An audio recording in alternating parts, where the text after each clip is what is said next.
is being continued. If you are here to hear 23 Bates Point Road, that is being continued until, and all of these continuances are until April 22nd, which is a Thursday.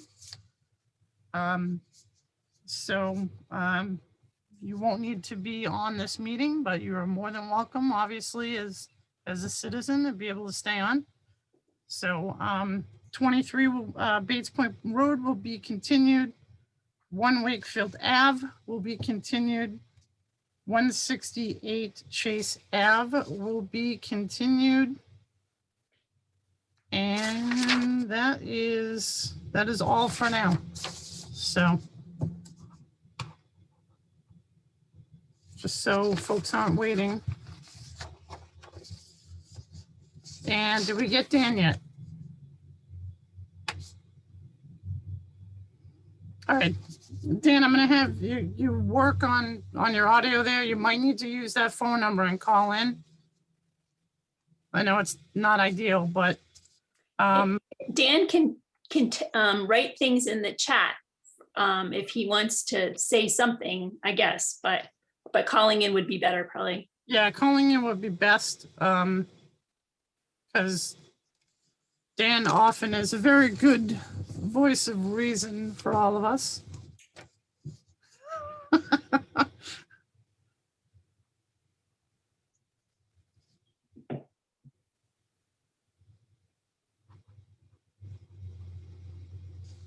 And Hayden will probably be here any minute, so we'll have plenty of folks.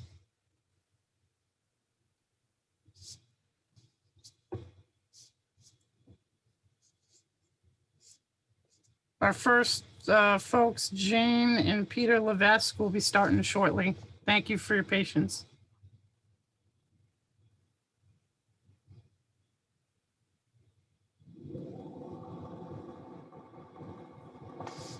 Or for 12 Bates, the 12 Henry, the builder's all supposed to be on this. I don't see him yet, Art.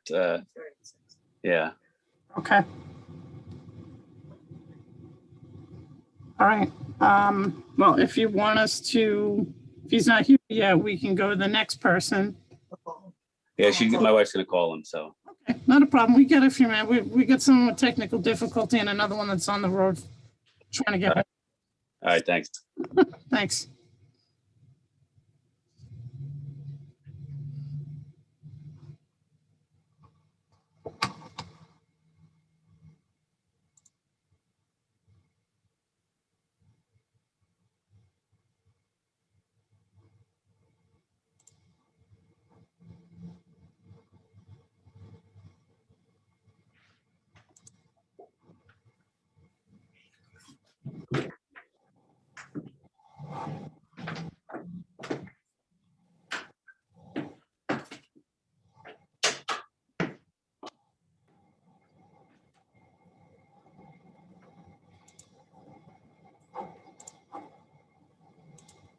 So the builder, Art, for 12 Henry Road said he's getting on right now. We called him, so he should be on any minute. Thank you. All right, thank you for the update.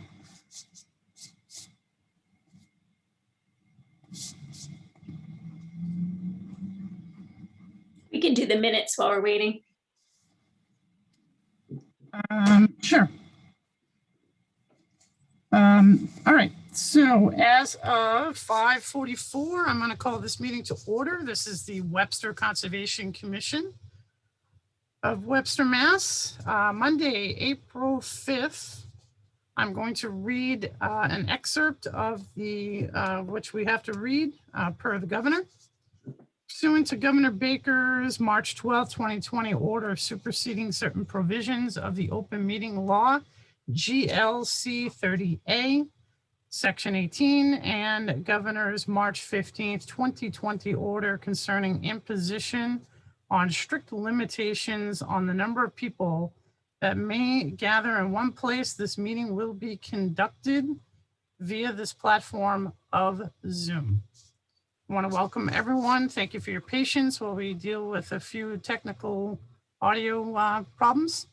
And we do perform. So I am going to put the first item up here, meeting minutes approval of January 4th, 2021. Do we? And is that you? I read them, yes. Can you hear me now, Joey? You Very gotta echoey and it hurts. Oh, there we go. We can mute. Yeah, you gotta keep the phone away from the speakers, Dan.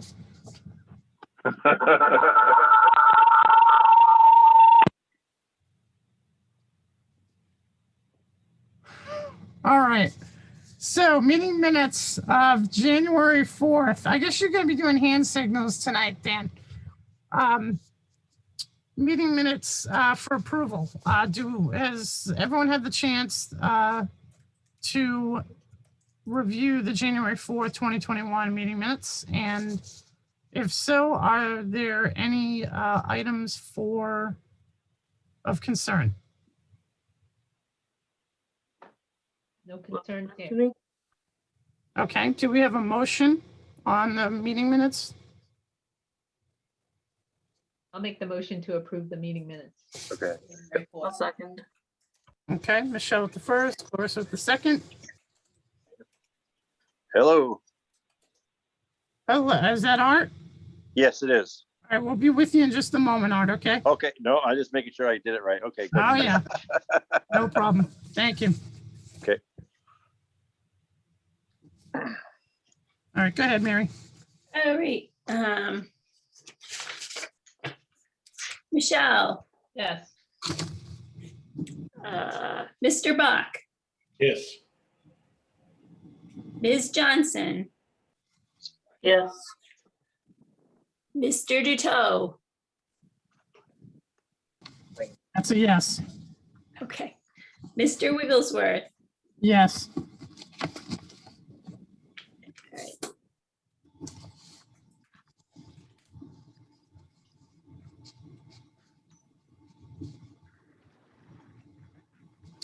All right.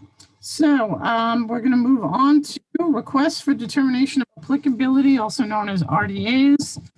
Usually we would have our clerk read an excerpt as to how many RDAs we have. And we've currently, we've got 3 on tap here. So why don't we start off with 12 Henry Road, Mr. and Mrs. Levesque, addition of a sunroom. I believe that your contractor has just joined us, Art. Yes. Art Poison, work of our builders. Yep.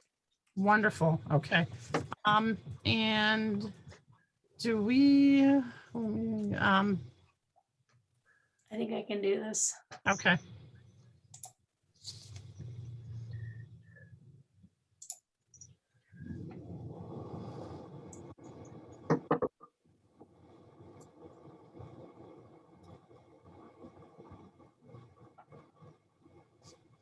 You guys see that? Yes. Yes.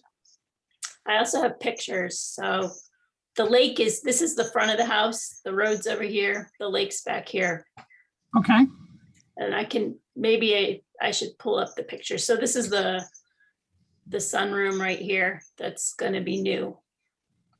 Mary, you're going to want to probably Zoom in. either blow it up or zoom it in. Okay. Beautiful. All right. So this porch is in the front of the house. Yes. Okay. And the lake is in the back side of the house. Yes. Okay. This is it's going to go approximately here. Okay. And you can see here's the road. There is some lake though. Henry Road, like across the street here. The lake's also over here, but it's pretty far away, I think. It might be within 100 feet. I don't know. It's over there though, too, across the road. Okay. And here's kind of it would be going behind this, whatever it's called, shipping container. Okay. And this is the back of the house next to the lake. All right. So that's kind of the pictures. So we've got just the addition of the sunroom. Is this a 2-story sunroom or just One, one story on the one, front? one. Is this prefabricated or is this being built on? No, it'll be built on site. And are you folks planning on, is your house vinyl sided? Not yet. It's going to be, Okay, so you're planning on vinyl siding the house as well? correct. Replacement of any windows? Yes. Okay. Replacement of any doors? Yes, two doors. Yeah, they're already doing that. I gave them an administrative approval for that because they Okay. wanted to get started. Okay. And I And think, so this room's gonna sit on the ground or? Let me see. It'll here. be on 12-inch concrete piers. Okay, all right. And you're using Bobcat, all right, a small spill kit will be on site.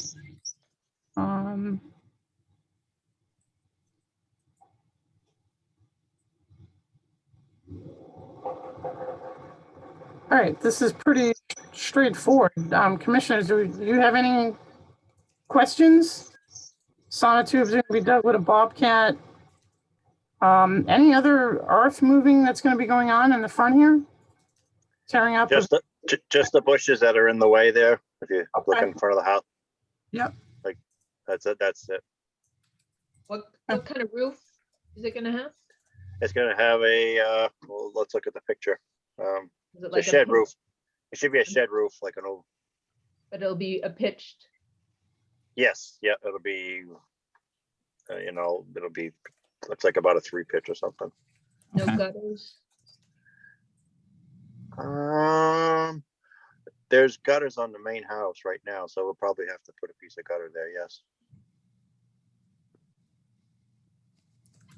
First stormwater, seeing how you've got the lake on both sides, it would be beneficial that a gutter is added in the front.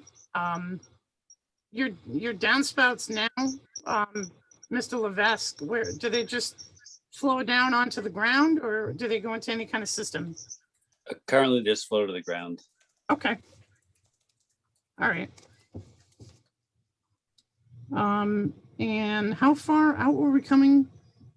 Mary, can you go back to that drawing, please? 12 by 16. 12 Okay. foot off the house and 16 wide. Okay.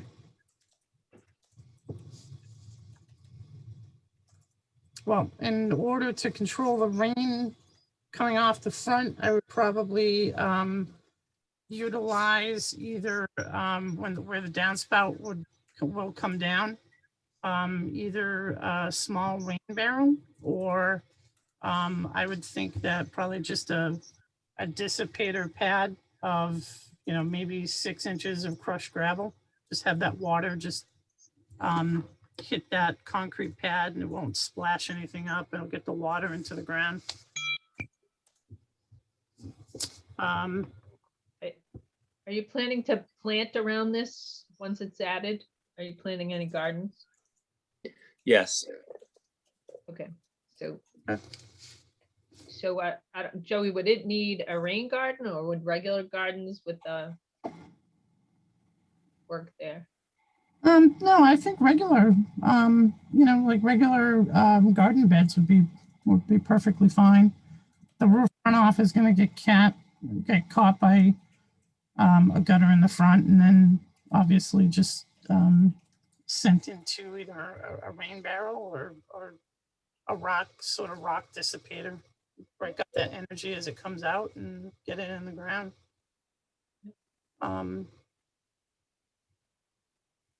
So Anyone else? Yeah, we're only looking at about 16 cubic feet of water that needs to be handled. Yeah, so it's not very much. easy peasy. So, I'm okay with either a rain barrel or some gravel to.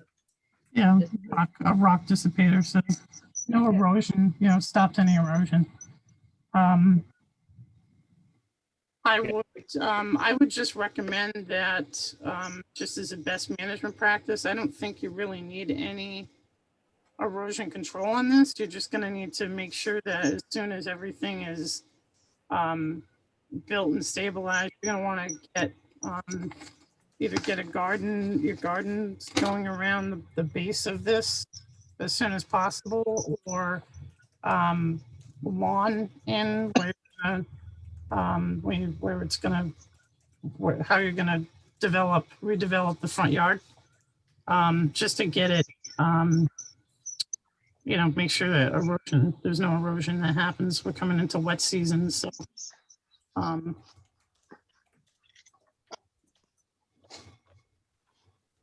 Anyone else? Commissioners? I'm sure Mary already spoke to you, Art, that all of the, all the materials need to be cut on the street side away from, I know. Yeah, Yeah. we're actually able to actually cut inside also if we need to, Video. because it's, So we can Okay. see that. so. All right. Well, if there are no other items, anything from Dan? I can't see him. I'm here again. Yay, there we go. What are they on? All right. So Dan is back, everyone, watch it. Where they are? So, all right, so if we're all City Road? comfortable with, That one going and on that here, one. then let's put a motion forth, please. I'll make the motion for a negative request for determination of applicability for 12 You found out? Road with the addition of either a rain barrel or a gravel dissipator where the gutter comes down. A second. Okay, All right, Ms. Cirillo, Yes. Mr. Bach, Yes. Ms. Johnson, Yes. Mr. Duto, Yes. Mr. Wigglesworth. yes. Hayden, did you catch this whole thing? I came in halfway, so I'm going to abstain. Okay. All right, If you want, I'll vote yes too, if that helps. all right, well, Grampy Arts iPad voted yes, so. All right. Peter and Jane, thank you very much. We appreciate it, and thanks for your patience. Thank you. Good luck with your project, and Art, thank you. Nice to meet you. You take care. Okay, bye-bye. All Bye-bye. right, bye-bye. Well, you All can't. right. Dan, welcome back. Hayden, welcome aboard. And I guess all aboard now for Providence Worcester Railroad. Tom Lewis. We have Tom? I'm here. Can you hear me? Also known as Bob. Mary, I thought his name was Bob. I'm Oh, sorry. really? Right, so we took a walk down part of the railway that has got, And the next one? we wanted to understand the process. We wanted to understand Video? what, all right. Steve, I need you to, I muted him. thank you. All right, so we want to take a look at an area that bends near the Dudley Webster line. Talk to you about how the P&W does its practices, and commissioners, do we, Dan, did you have a few comments on this? What was the question? No, I was just covering just for the RDA, just covering what we had done on Saturday for a site visit to take a look at the railway and have a chance to talk with Tom and sort of get an idea of an area that runs near the river. And what their plans are, whether they're planning on doing some vegetation cutting or not, but this is just spraying. It's common through the railways throughout Massachusetts. So, In talking with Tom and with a walk along the area Saturday and looking at the map later on, I did not see any particular problems with it. no, I mean, they've been, they've obviously been doing this treatment for a while, but it's actually nice to actually meet someone that is, that does the, explains how the work is done.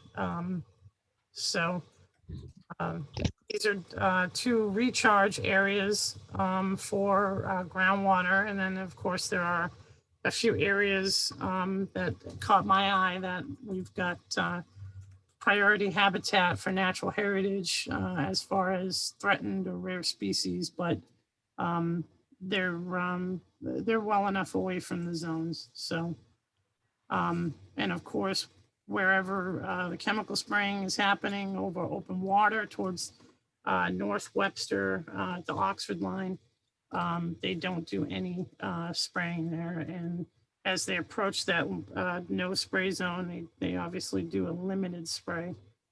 So, any commissioners have any questions for Tom? And if not, then can we put this forward for a motion, please? I'll make the motion for a negative determination on the Providence and Worcester Railroad right-of-way delineation herbicide application plan. Is that the right nomenclature? Yes. I'll second. Okay. Ms. Cirillo, Yes. Mr. Bach, Yes. Ms. Johnson, Yes. Mr. Duteau, Yes. Mr. Wigglesworth, Yes. Mr. Brown. Yes. Okay. All right, Tom, do you have anything for us? No, I guess not, but I thank you for your time. All right, thank you very much. And we appreciate Providence and Worcester Railroad cooperating with the commission. So, Thanks. Have a good night. all right, you take care. Thanks. All right, so next up, 10 Kenneth Ave, William Clarity, replacement of a residential dock. This was continued from the March 15th to take a look and see how we could possibly, or Mr. Clarity could adjust his dock to be able to suit the cove area in a better way. So do we have William on? Yes, good evening. Hi, how are you? Doing great, thank you. All right, great. So, okay, so you were able to take a look at your dock, and is this the new plan that Yes, yes, there was some revisions there. I know the commission had asked for some dimensions, which I've added. I think I added I think one of the commission members had requested what the square footage was of the proposed dock, so I added that information. I am seeing here, Mary, I did provide a more recent plan. I had added one more dimension, which doesn't appear to be shown here, but essentially what it is I'm showing a 25-foot setback. Mary, I think it's sheet 2. Okay.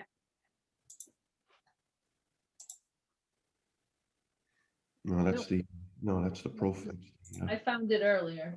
Profile, of course.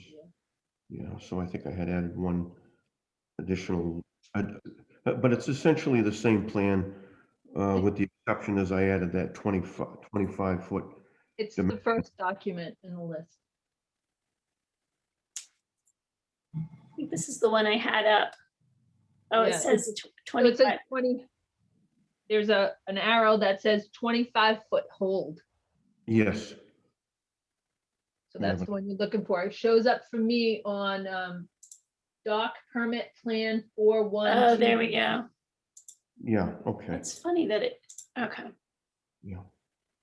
So that's essentially that little corner. I'll refer to it as the horseshoe configuration, just for sake of discussion. So that the closest, theoretically, that closest point there to that abutting property, I'm showing it. I'm going to hold a 25-foot dimension. So how deep is the water where your dock is? Well, at the deepest point, At the shallow? deepest point, it's about 4 to 5 feet. And about the halfway point? I would say maybe half of that. And what's the draw on your boat? How much do you need for docking? I think it's 18 inches. Okay.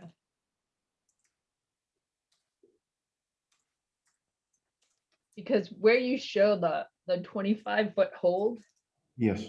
that's sort of where you're thinking there's going to be another dock for No, 12, no, right? no. I was just, I think, again, I was requested to show some additional dimensions, to show the position of the dock. Right. And that was really just to show the proximity to the abutting property. And I mean, the boat will dock within the center of the horseshoe, of course. Yeah. It wouldn't be, if just for the sake of discussion, I'll call the top of the plan north, which I realize it isn't, but just for sake of discussion. So the northerly side of the dock, I wouldn't be parking. I'd be parking within the center of the horseshoe. I understand, but if you're the person that lives at lot 4, which I think is 12, right? Yes. Then what you're essentially with the dock as you're proposing it, you're giving the person that lives at 12, 25 feet to put a dock and a boat and passage, which seems very restrictive compared to the dock that you're proposing. And I can't tell on the Indian Lane side what's going on that side because it's not in this picture. You know, as far as you drawing what a cove looks like, I don't know if there's an encumbrance on the Indian Lane side. But my impression when I looked at this picture is the person that lives at 12 if we permit this dock, there's only 25 feet of water from the front of their house until they hit your dock. So that means they wouldn't be allowed to put much of a dock there. And this is your dock, I believe, is, I don't know, I don't remember what it was, 300 square feet or something like that. 320 square feet. Right. So essentially you're asking us to approve a 320 square foot dock. And then for 12, we can't give them a dock that's gonna dock much of a boat. So I feel like that you're, I don't know how to express this easily. So chapter 91 permits a dock that's needed for safe docking of a boat. And they frown on, and these are my terms, bigger docks that are used for like sunbathing or, partying, that sort of thing. So a dock of this size, and this is just my opinion, and I'm one of many on the commission, I think encumbers far too much on number 12. And I don't know how much it encumbers on Indian Lane. And it is an awfully big dock in such a small space. So by chapter 91 standards, we could request that you shorten this dock and take the U off. Because you can dock your boat in 18 inches of water and you're out 4 or 5 feet. And I believe the U that you're trying to add on to it is truly the encumbrance on your neighbor. Well, I guess, my thoughts, on that in terms of the abutting property, their dock would most likely be towards the lake. So they wouldn't be coming in, closer into the cove. The dock would be would be coming, going out towards the lake as opposed to back into the cove. So I guess my thoughts would be they would have adequate room, again, if they, if we go back to the direction, the true direction, the northerly side of the plan, they'd be able to put a dock out in that area. There you have it. So part of chapter 91 states that the dock should be 25 feet from each of your neighbors. Of course, on Webster Lake, our minimum frontage is like 50 feet. So it's kind of 23 feet on each side because the dock's about 4 feet wide. So number 12 wouldn't be putting their boat toward whoever the next person is, 14, I assume. They're supposed to stay as close to the center of their frontage. And although they could angle their dock out, there's still not a great deal of room to move a boat in and out of that space in a safe way. I don't know what kind of boat you might be talking about. Okay. But if you were to put even a dock there at an angle at 12, if there's only 42 feet between the U of your dock and the land, then you're expecting a dock and safe passage on a boat to go through there. And I'm guessing that chapter 91 assumes 15 to 25 feet on each side of a dock for safe egress, since they're defining the space as 25 feet on each side, not to exceed 15. I'm gonna throw a comment in here. I agree with Michelle. I think this design that I'm looking at on the screen right now does not meet either the spirit or the letter of the requirements for chapter 91. It impedes, it intrudes too much in front of the neighbor's property. Well, let me make a recommendation, because the rationale for the horseshoe is essentially so I have stability, and this particular dock is very common. In fact, it's common throughout this very area where this dock is, and again, the argument for this configuration again is for stability. You're correct. There are many docks on Webster Lake with that type of configuration, but they are not in a location that's as problematic as yours is. And that's what makes a difference. Yeah. Well, let me make a suggestion if this helps in the decision making. I mean, I'm not objected to removing one of the 4x10 sections of the horseshoe closer towards that abutting property. I don't think that's enough. I think either, I don't know what difference, since I can't see Indian Lane, I don't know if changing your dock so that you don't go down one side of the horseshoe and you center the horseshoe more would make much of a difference.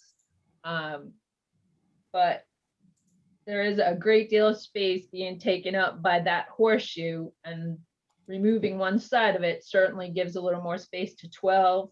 I don't know if shortening the length of your dock and then maintaining the horseshoe would work. You'd have to take the measurements on that,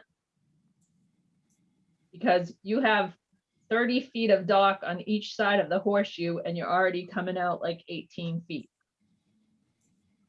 What's the length of your current dock? Assuming this one.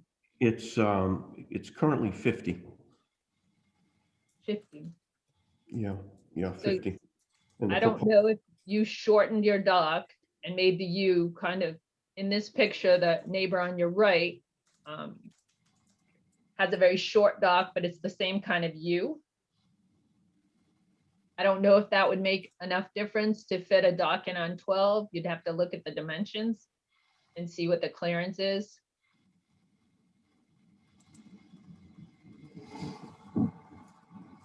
And I would suggest that this picture that you're displaying has to include a little more shoreline to show Indian Lane. I think looking at that last picture, the overhead view, you can see that if you add that L on there to create the U shape, you're going to be blocking the majority of the neighbor's shoreline. You're going to be coming up almost to the corner of his dock. Yeah. And the whole shoreline is going to be blocked off between the two docks. There'll be no access to the shoreline at all. Currently, right now, William, how far with the configuration of your dock right now? Yes. Far is where it connects to the land? How 50 far feet. is it from number 12? Oh, boy, I'd be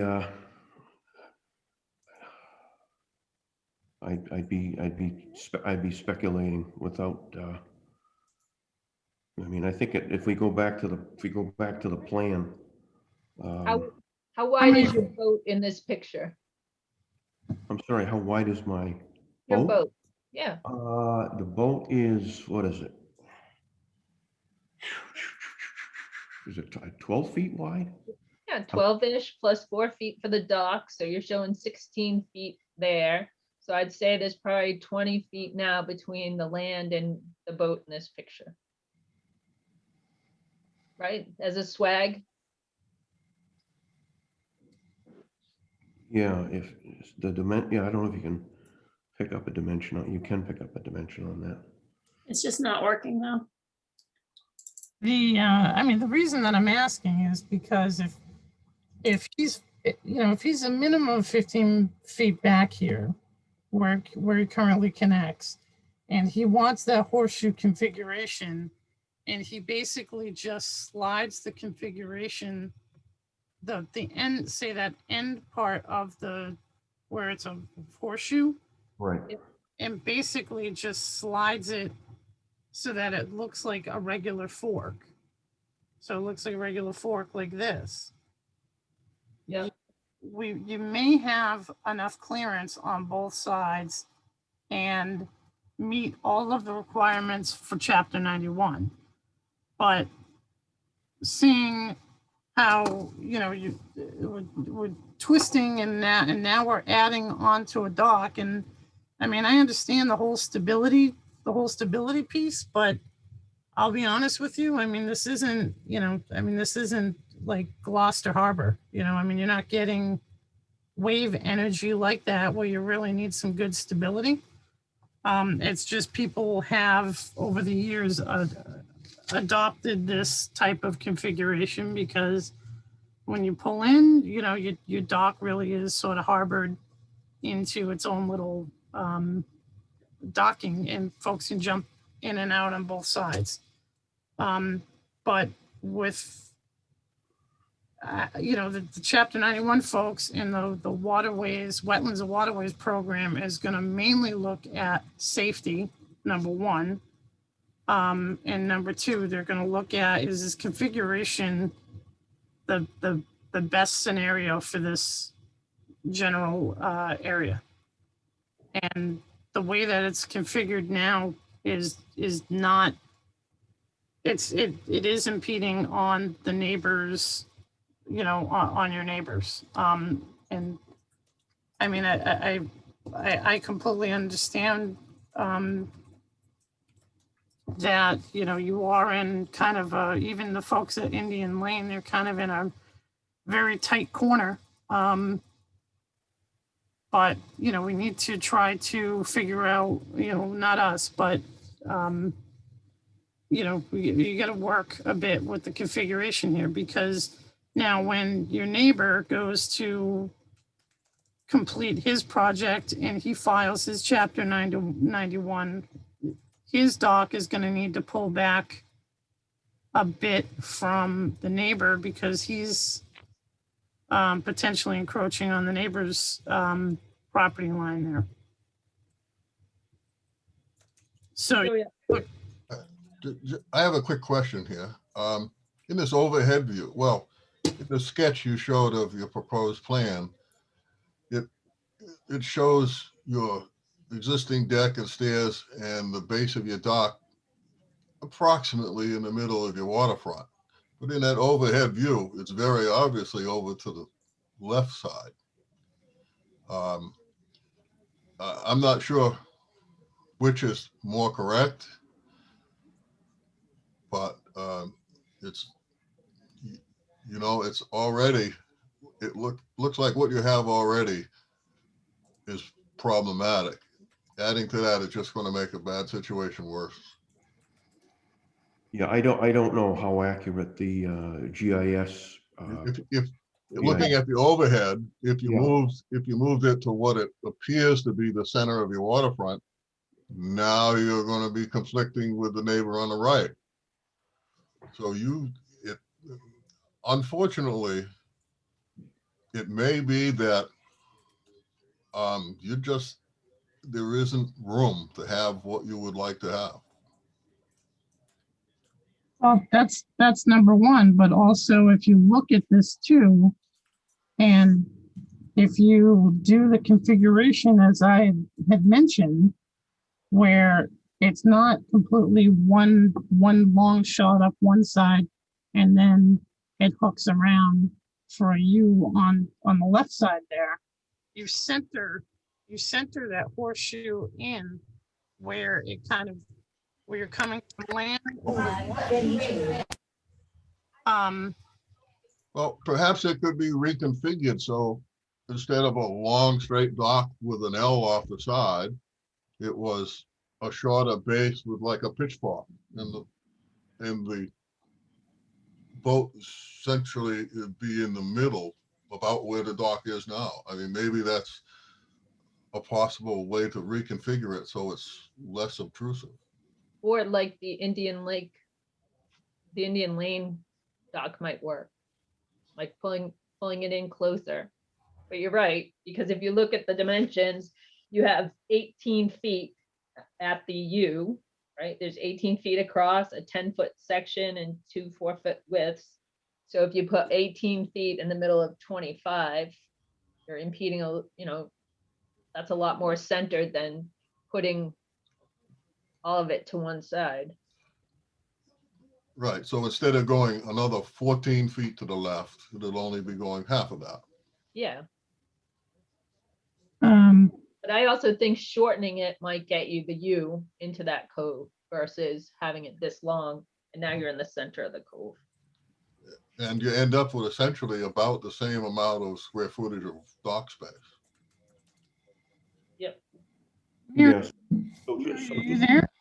Just to summarize, so you're saying, as I said, the existing dock is 50 feet in length, and the one that I'm proposing is 48. But so are you suggesting I try to pull it back in towards my land? That's one possibility. And then to center the U the way Joey was explaining, where you have your dock going down one side to meet the U on one side, make it more central so that it's between. You take this and sort of slide it over. Yeah, slide it easterly. Yeah, you have this meet here. Even with all that, I wonder, you still might have to pull some ends off the fork here. It's going to have to be a fair bit shorter, I think. Yeah. The boat may stick out a little bit in the back, but at least you've got what you want, which is a horseshoe. But Mary, out of curiosity, do you have on that GIS any kind of, is there a bathymetry layer here in there? I don't think so. No. I can look, but. Well, as I say, at the current length of 50 feet, about depth of water is about 4 to 5 feet, approximately.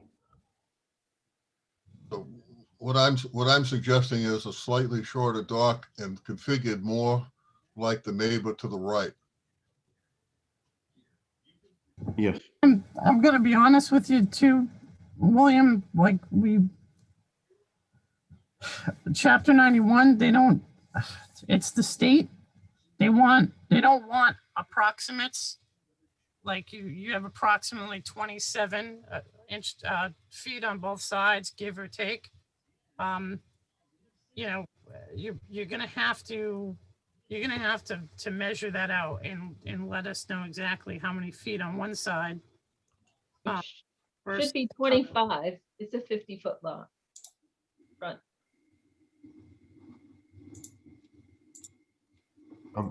You need to create the actual measurements, not what you estimate them to be. As I say, looking at that picture, it doesn't look like it's centered as much on your waterfront as in the sketch you showed. So you need to go out and take actual measurements and put them on the sketch. And that's what you would provide to both us and DEP. Yes. Anything else is just not acceptable. Yeah, I do have a pin. That property number 12 was recently surveyed. So I do have some pretty good control there. Good. It is pinned, and there is also a bound on the adjacent property. So I do have some good control information. And again, I don't know how accurate this GIS figure is. You know, I'm thinking the GIS figure may also be somewhat approximate. All the more reason to go out and get actual measurements. Yeah. Right now, I think we're at a point where we still don't have all of the information we need. And we've given you a couple of alternative ideas. So maybe you need to take the actual measurements and consider a couple of our suggestions and come back to us again and see what you have come up with. Sure. Okay. I'll look at it and I'll chat with Mary with my revised plan. Yeah, I would, I would chat with Mary, and Mary, I mean, I know you're busy, but if you happen to swing by that area on site visits in the next week or so, and maybe if you can just snap a shot of this, a recent shot of this area, so we kind of get a on the ground. Yeah, there's actually a couple other photos in there, Mary, that we had forwarded to you.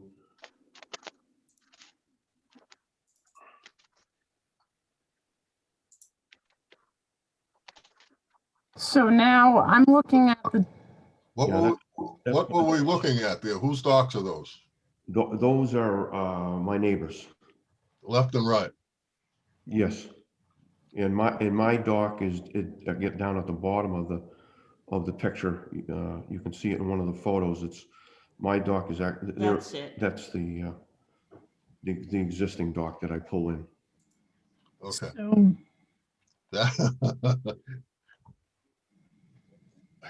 I hate to tell you, but that even looks worse. Well, it does, but Dan, you got to also figure that with the ice, the ice moves these guys around. Yeah. Well, those look like they're anchored, but anyway, I think at this point, I would make a motion to continue this to the next meeting.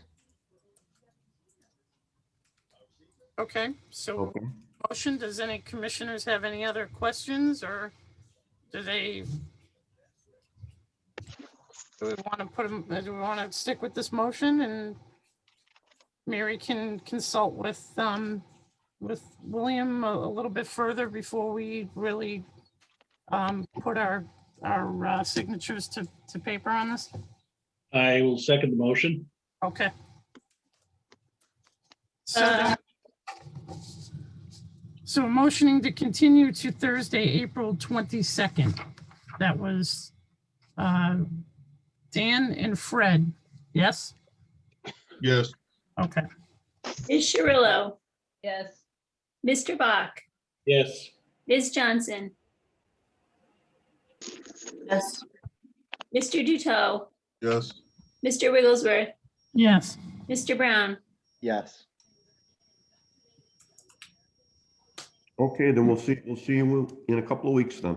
All right, Mr. Clarity, thank you very much. Okay, yeah, take care now. All right, you too. Bye-bye. I just looked up Indian Lane. They do not have a permit either. Okay, So neither of the folks abutting have chapter 91s. all right.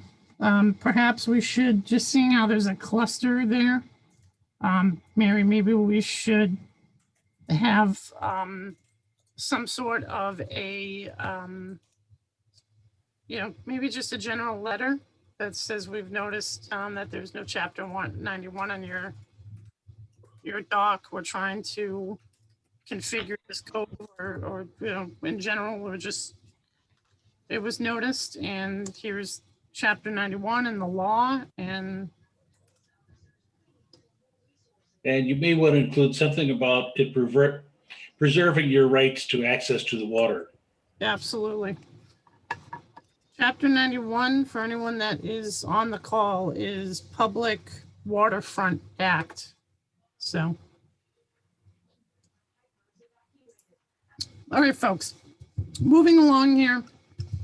I'm going to get these out of the way first and foremost. So we've got a couple of continuations.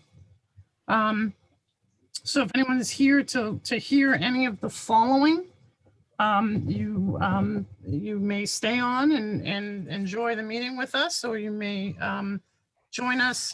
All of the following will be continued to Thursday, April 22nd. So I need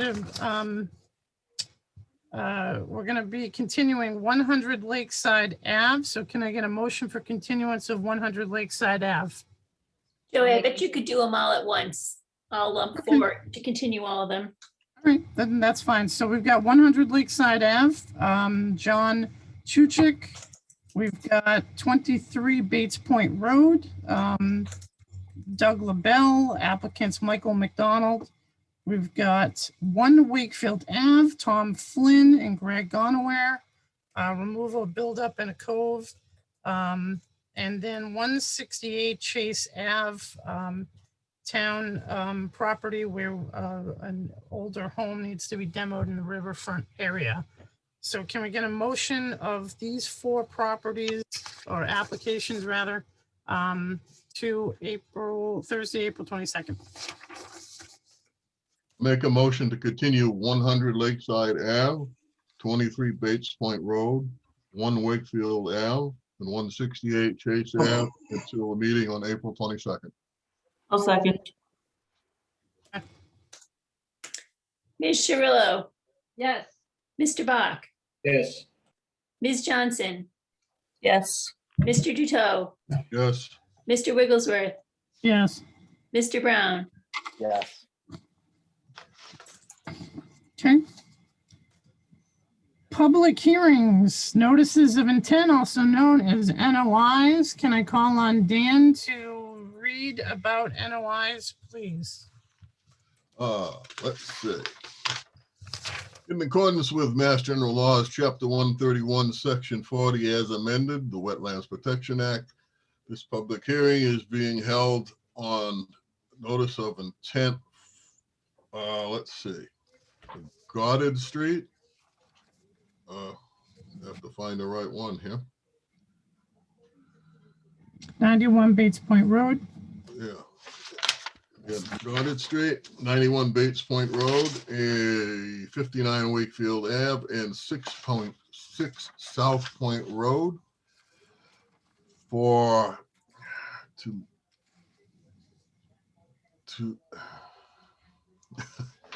I lost my train of thought, sorry.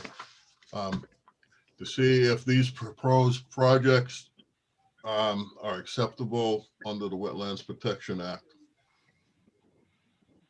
Great. Glenn Kravosky for 91 Bates Point Road. Thank you. I'm back. Okay, Glenn will be with you in just a few minutes. Thank you. Thank you. Thank you, sir. All right, so we've got Goddard Street parcel 14E11-1 and 14E11-2. Applicant is Mr. Catola. Construction of 2 single-family homes. Do we have our engineer on? All right, Paul, how you doing? Good, how are you?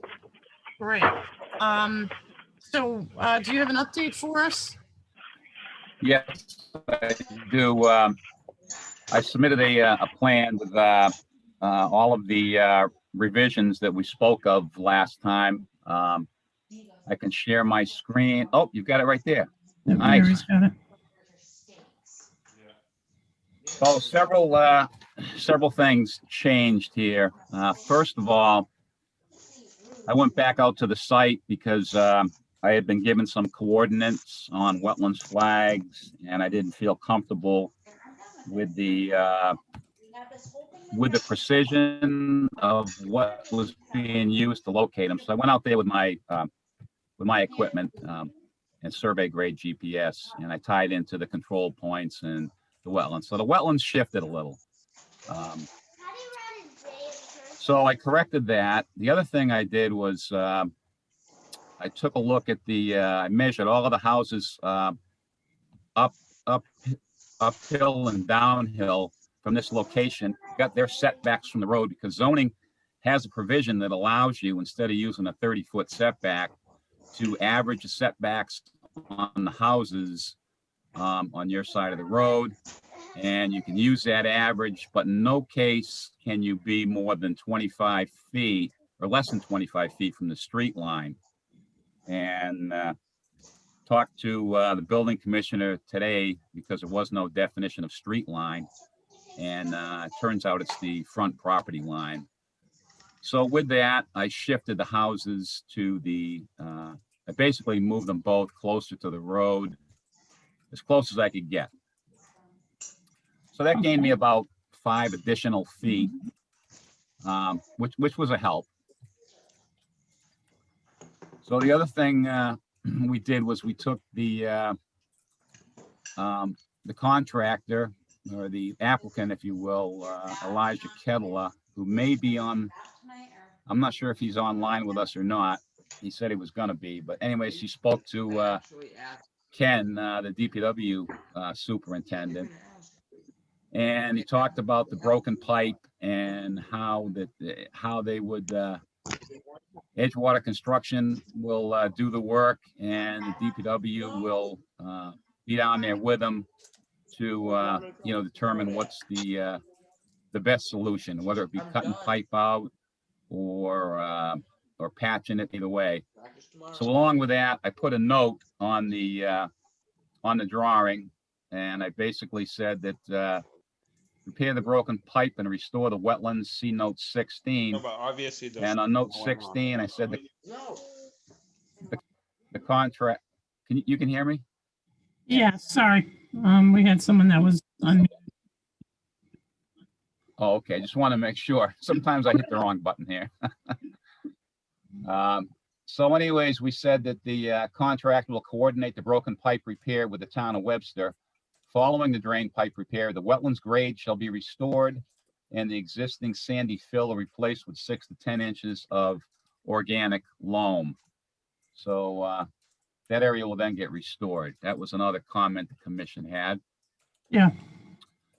The other thing we did was I talked to Elijah about how, the roof pitches and that type of thing. So there'll be gutters on the front and back of these houses, and there'll also be a deck on the back, which I've shown here.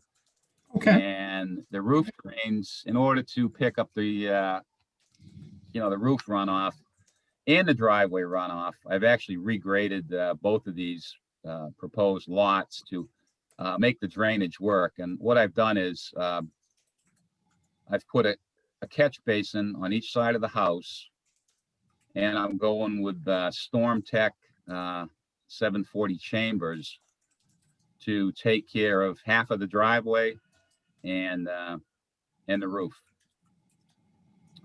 So basically all of minus the deck in the back, all of the impervious is going into these things, and there's enough storage in there to hold all storm events. So in doing so, not just for treatment, now you're getting good pre and post runoff comparisons. Yes. The other thing we talked about was putting boulders along the back. So you'll see right along just inside of my double silt fence line there. Okay, I've got proposed boulders at 6 foot spacings. Now, I wasn't able to get them. We talked about 25 foot from the wetlands, which on the southerly lot there, I pretty much got 25 foot. But as we go to the north, we get the wetlands they get close, they peak up by that catch basin there. So Okay. I wasn't able to get 25 feet over there. But okay, we still gave them a little bit of yard, and I think it's good demarcation there for them to stay out of it. Yeah. And I think those are all the items we spoke about last time. now, as far as with the wetland in the back,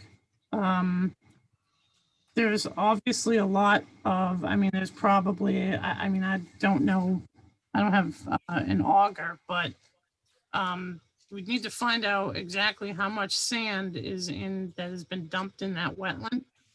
And it would need to be bucketed out by hand. You wouldn't be able to use machinery to get that out of there. So you'd want to bucket it out of there. The good thing for you is it's sort of confined to one general area. And then, I would probably just, I would stick, button bush and high bush blueberry and, probably spice bush back there, just to kind of get some shrubbery going and it'll almost encase that in if you plant in that area. You don't want to go right into the wetland and start taking out, any kind of, trees that have fallen and all that. You want to just leave all of that vegetation. Sometimes people think that, oh, I'm doing a good thing. And I fixing the wetland is taking out all the dead trees, all the trees that are dead and all the trees that have fallen, but that's part of the ecosystem. So Yeah. It's mainly really that broken pipe area. And the question that I'm going to have, and I'm sure the commission has, is, all right, so where is it going to, how, what are we really going to be doing here to fix this? And that pipe is going to need to probably head a little bit more into the wetland, and it's going to probably need some sort of a, probably some sort of a small gravel containment at the end of it, so that when the water gets to it, it doesn't necessarily flash flood and upset already what's established in there. Okay, I should clarify that that's not the end of that drainage pipe. It Okay, continues across the property. I've shown it now on the plan. You can see it did end right there on the plan before, but it continues across the entire back of that property onto another property. So once this is fixed, there won't be any water discharging down there.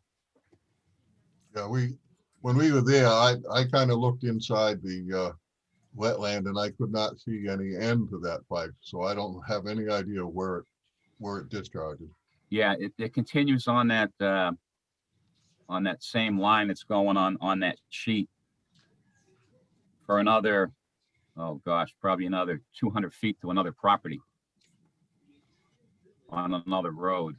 did we get any comments from Kenny or Kenny on? Is Kenny on? Kenny is not on, and he did call me this morning, and he's happy with what they have proposed. So, Okay. although we still need to worry about an easement somehow. We're not sure. Mark Becker is looking into it, that there's an easement. Well, what I'm going to do is once we get through, to the point of getting an order of conditions here, we're going to draw up an A&R plan. And because we made 2 filings here, it's only 1 lot right now, but it will be 2 lots. And when we do the A&R plan, I'm going to put an easement, actually probably 2 easements, one for access and one for the actual drainage pipe through the property. Okay. So that way the town could, maintain it or whatever they have to do in the future. Okay. All All right, so we've got, so we've got the pipe getting fixed, which is great. That will help obviously with any kind of stormwater in the area. I'm probably, I mean, it'd be interesting to know where that pipe connects to and how far down it goes, and does it dump somewhere in the middle of that wetland, or No, it goes clear through to another residential property. yeah. Maybe Kenny has that information. Yeah, that's kind of, we kind of want to look at a big scope here. But more, because once you start, I mean, obviously you fix on what's on your end, but my question is, we've got a wetland with a pipe that runs through it, Mary, and does the other end need to be upgraded in order for this whole thing, this system to work correctly? Yeah. And of course, I mean, we can talk with Kenny about proper ways of being able to do that. This is a kind of a bizarre circumstance here.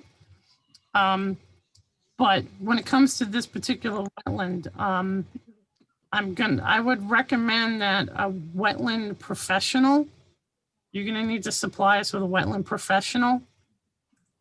Because you can't, I mean, folks, don't generally, I mean, you'd want a wetland professional to go in there, get that sand out of there and get all the plantings in the right spot. So that is definitely a recommendation on my end. You're gonna need, and any plants that are planted in there, they need to be good for 2 growing seasons, and that's from April to October. So you could, depending upon by the time you get them in there, sometimes it's a little bit longer than 2 years. So, but you gotta make sure that they're viable for at least 2 years and established.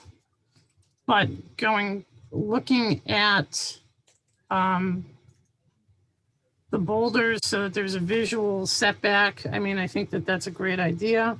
I think that we're probably gonna need just a few markers, Mary.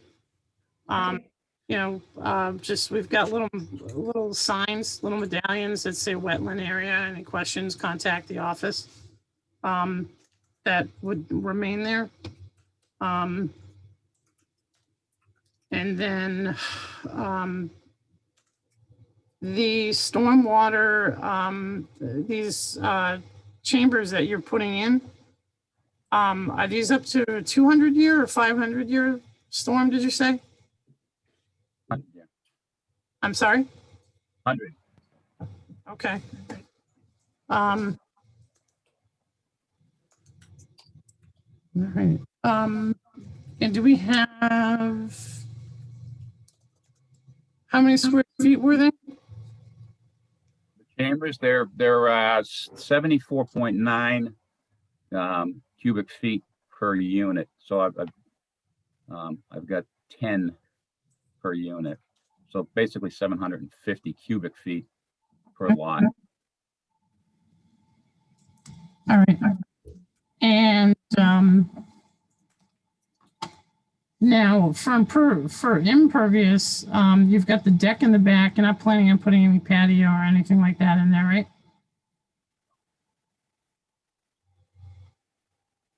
I'm sorry, Paul, you cut out. No, I don't have one proposed. Any walkway or anything up the sides? No, I left gaps so that people could walk from the back to the front. But no walkways, no. Okay. Just grass. Mr. Bach? I'm good. Our resident calculator man for stormwater, we're accurately sized, I would say, right? Well, I'm not familiar. What I would actually need is the cubic feet of the recharges. That would make it. Yeah, there's 750 cubic feet per lot with those units I've got shown. Okay, so that would carry you for roughly little over 7,500 square feet per lot of impervious. So yeah, Yes. I've got 1,400 square feet of impervious proposed. Now, the driveway, the two driveways, Paul, are you pitching those towards, pitching them, any Yeah, particular? they're coming from the back of the sidewalk. They're coming towards the house to a low point and then back up to the house. So the low point, you can see little V's kind of halfway between the house and the front lot line. So Okay, half of the driveways going to the north, half of the driveways going to the south, but all of the driveways is getting to a deep sump catch basin and then to the storm techs. okay. In the front of each house, are we able to, just to try to get some vegetation back in that area? There were a lot of trees that came down at one point. Are we able to add a tree or a tree and maybe some shrubs to get some greenery? That will help also too with any kind of big rain events. Yeah, I mean, there's definitely a little bit of room, but about half of the house, well, actually a little bit more than half of the front is driveway, but Yeah. But beyond that, there's there's room for plantings. Doesn't be anything giant because there's a lot of woodland in the back, so maybe something smaller like an eastern redbud or something like that, just to add some vegetation to the neighborhood. Also, and it won't, it won't grow up huge and end up on someone's roof at some point. Am I missing it, Joey? Is there a construction entrance and a track mat? There are, I don't see one, so that would be my next question, or a question from Michelle, Paul, is, I'm assuming you're gonna use the driveway, as, construction entrance, but, and in the construction phase and obviously excavation, you're gonna need to put down gravel, some probably, maybe 3 to 4 inch gravel for construction entrance. Yep.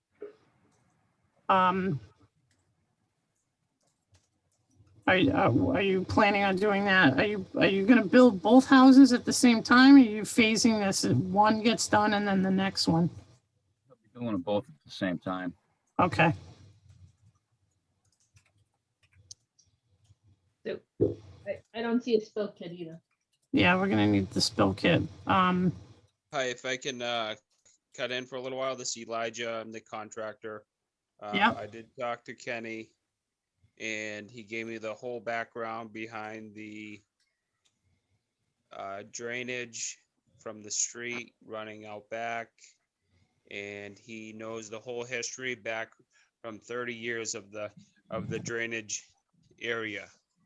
So he said this is not an area of concern. It gets monitored. Everything works as it should. There's just an exposure in the pipe, which can be very simply patched up to put a cover over the area that's exposed there, where the water bubbles out at times when it gets heavy stormwater. But he said everything is in working condition, and that's why the city hasn't intervened in this property, because everything works as it should.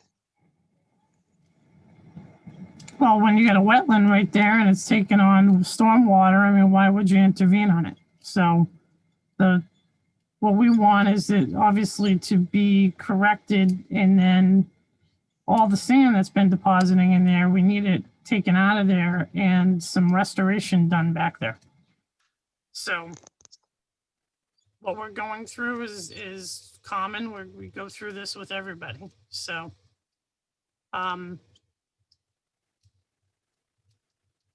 right, so where we're at with this, I would like to know more about the exact process of what's going to happen with that pipe. We're going to need a plan that shows the spill kit. You're going to need a spill kit for this project. We require them, not just in the truck, but we need the spill kit drum to be on site as long as machinery is there. And if equipment is being parked overnight, the equipment needs to be parked closer to the street than next to the wetland. The track mat needs to go in here. Stockpile, I'm sorry, what was that? stockpile? Any kind of Yeah, stockpile? any kind of stockpile planned anywhere?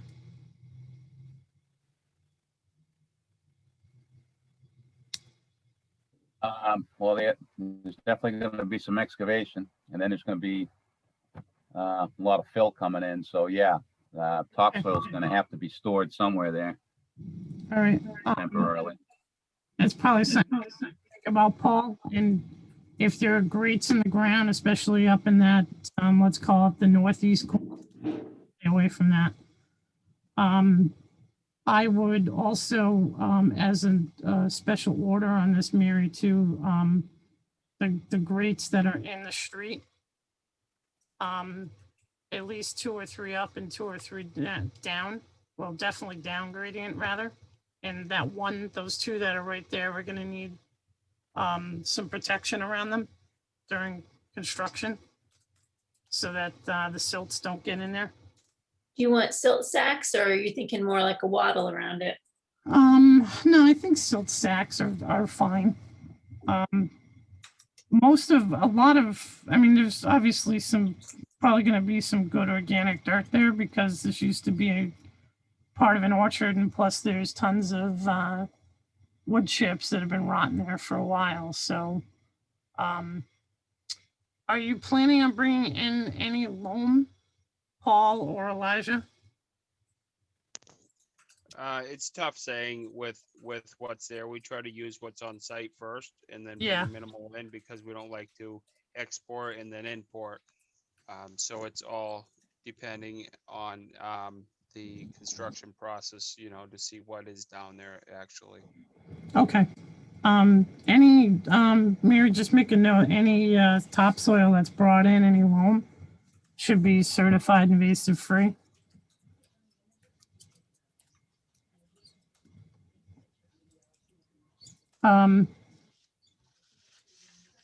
Commissioners, in the essence of time, Kenny is okay with what's going on here. I think we just need a little bit more details from him, but do we want Joey, I think Kenny I think we can word the order of conditions such that, Kenny needs to be present or whatever, and the work agreed upon. Yep. So they do have DEP numbers, if you wanna close and have them, just because some of these changes are minor, although they might have trouble fitting a stockpile in.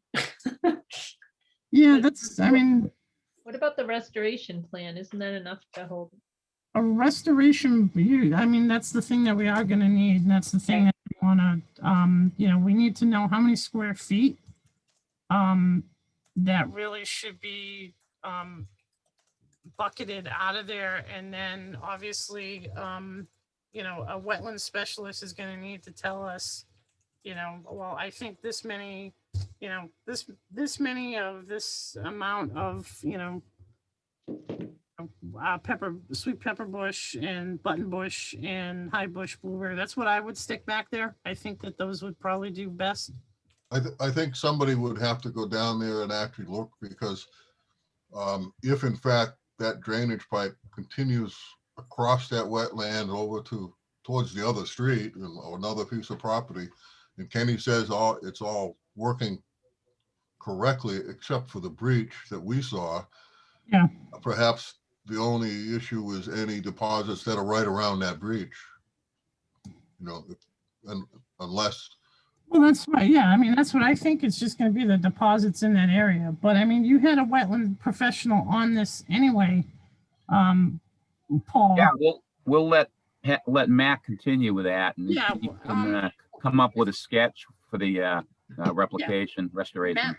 Matt could very easily be there probably about a half an hour and say, this is how many square feet and this is how many, what I propose for plantings in here, and it's a done deal. Yep. Yeah.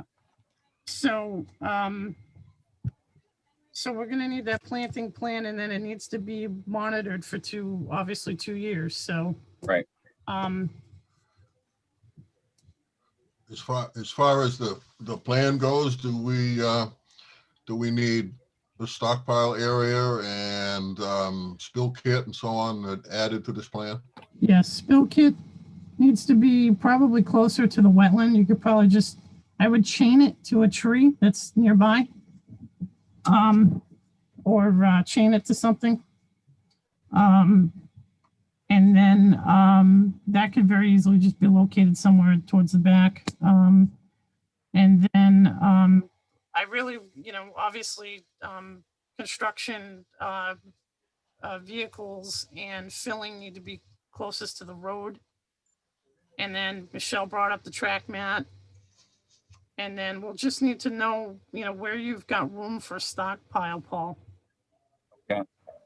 And I think probably if you can ask Matt to go out there, then, I mean, do we want to approve this contingent upon what the plan is from Matt, commissioners, or do we want to have the full view and everything all together as one package and approve it at the next meeting?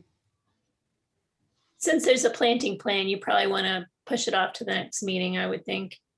Yeah. That's what I would probably, I would probably do that. Can I just Question ask a about question? I'm sorry. Can I just ask a question? Go ahead, Michelle. The idea of splitting this into 2 lots, is that a concern for us when it comes to order of conditions or anything related to conservation? It has been the splitting of it into 2 lots. We have had a problem with the registry of deeds on this before. This isn't as detailed as some of our other plans that are a handful of feet from an actual wetland, but it does bring up a point, and perhaps I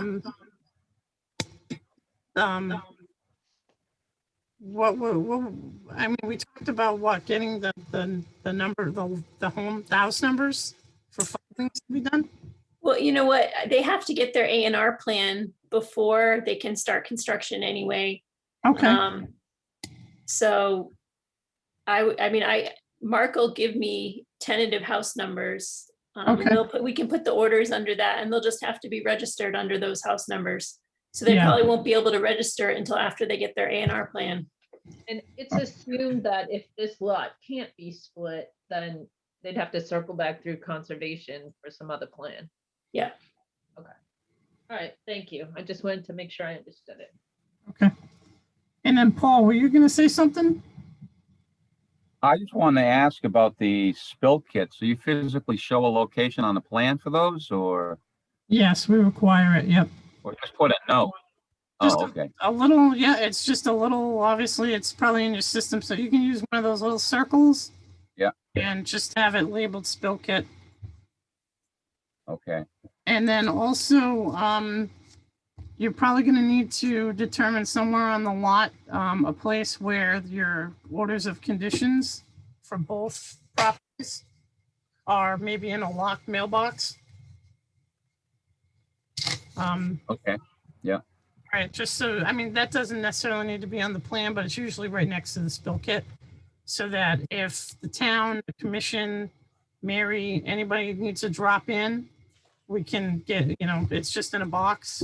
Not necessarily a locked one, but a box, and it's got all the plans in there, the orders, so that we can cross-check on things. okay, All right? all right.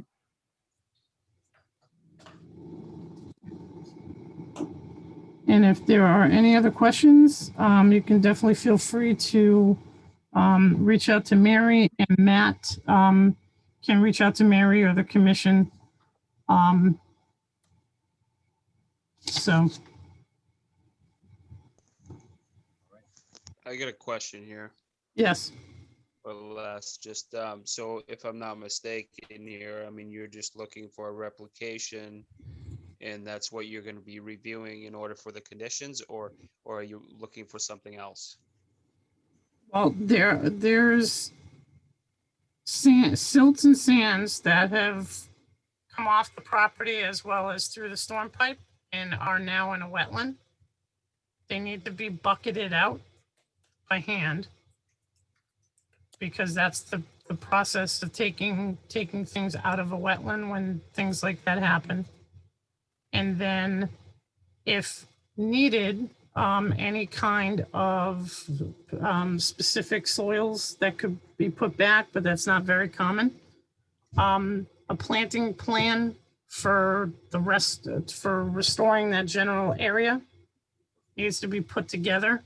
We need to approve the plants that are going in there. We need to approve that it's appropriate and meets Wetlands Protection Act.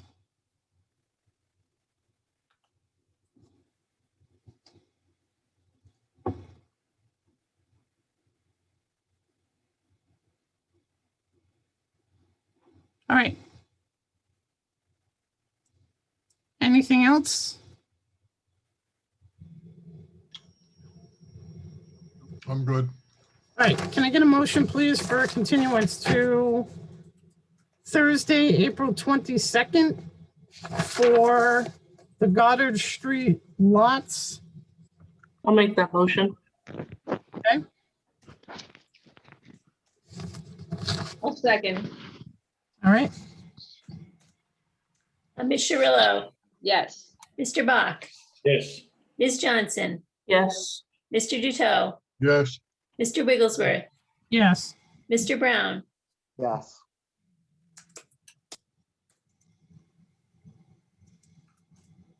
Okay. All right, Paul, if there are any questions, please feel free to reach out to Mary, and Matt and I know each other through professionally. So if Matt's got any questions. Yeah, he mentioned that. He mentioned that to me a few weeks ago. Yeah. Yeah, so he can bounce something off of me. So, but he's worked in our area for years and years, so he knows what he's doing. All right, we appreciate it, and hope to Sounds good. get this a done deal on the next meeting. Okay, All right, thank you. thank you. All right, next up, do we have Mr. Kravosky here for 91 Bates Point Road?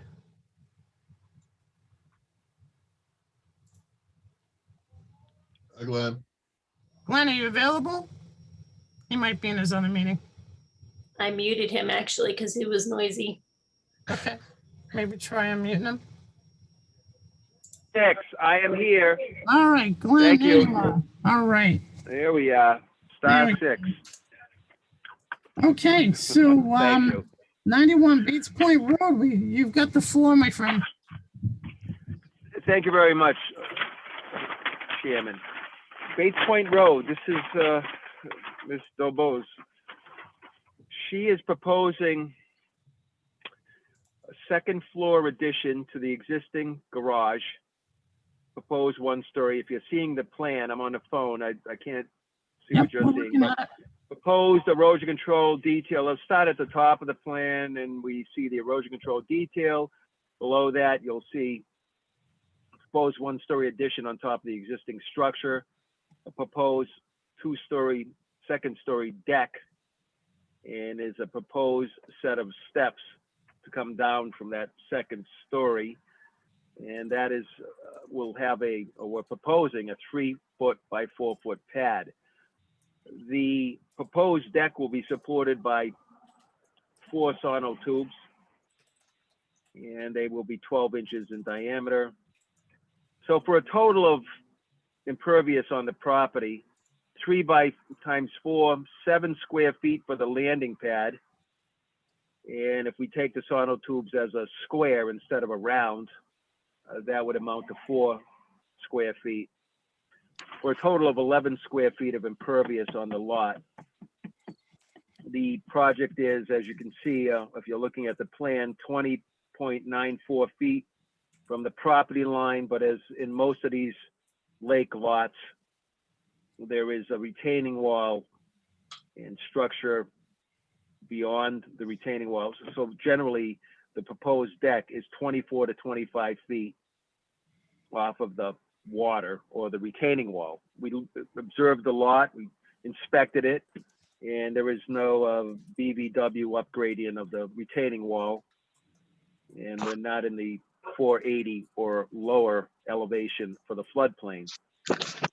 We do have a spill kit shown between the buildings.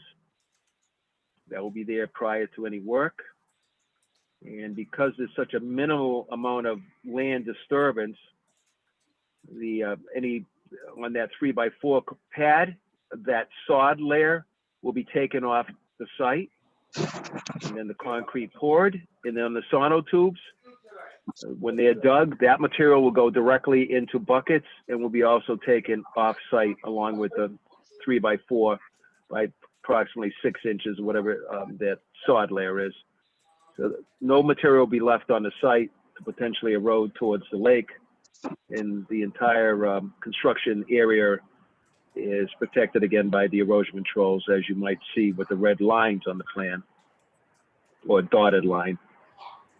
That's the project. Existing grades did the work on this, and normally if we had any more significant than 11 square feet impervious, we would be going with Cultex, but because it's such a small impervious on that Hinkley soil, that 2-minute perk rate, we have no erosion that we know of and see of on the property, and it's all grass in between, and we're not proposing any infiltration with 11 square feet of impervious. Thank you. Am I seeing there's another retainer wall that's going to be underneath this deck, and that's going to be left there? That's staying there. Okay. The sono tubes will be just supported. We're not, anything that's in red, that's what we're doing. If it's in black, like as far as existing conditions, we're not touching that wall. All right, I see it. Small wall. I see it now. Yeah. Okay. All right. Glenn, can anybody tell us where the drainage that goes into that grate at the bottom of the driveway actually exits to? Grate at the bottom of the driveway. Yeah, Glenn, in between the house and the garage, there's a paved area, and at the bottom of that paved area, there's a grate. Oh, yeah. Yeah, you can. Does it show up on it? Well, the surveyor didn't pick it up, and no, I don't know where that water goes to.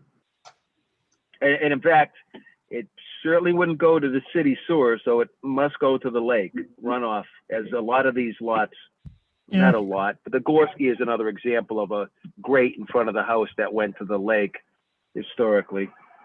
Yeah, no, this is something, seems a little bit newer, Glenn. This is, it's not an old grate. It's I did not see it, and the surveyor didn't pick it up.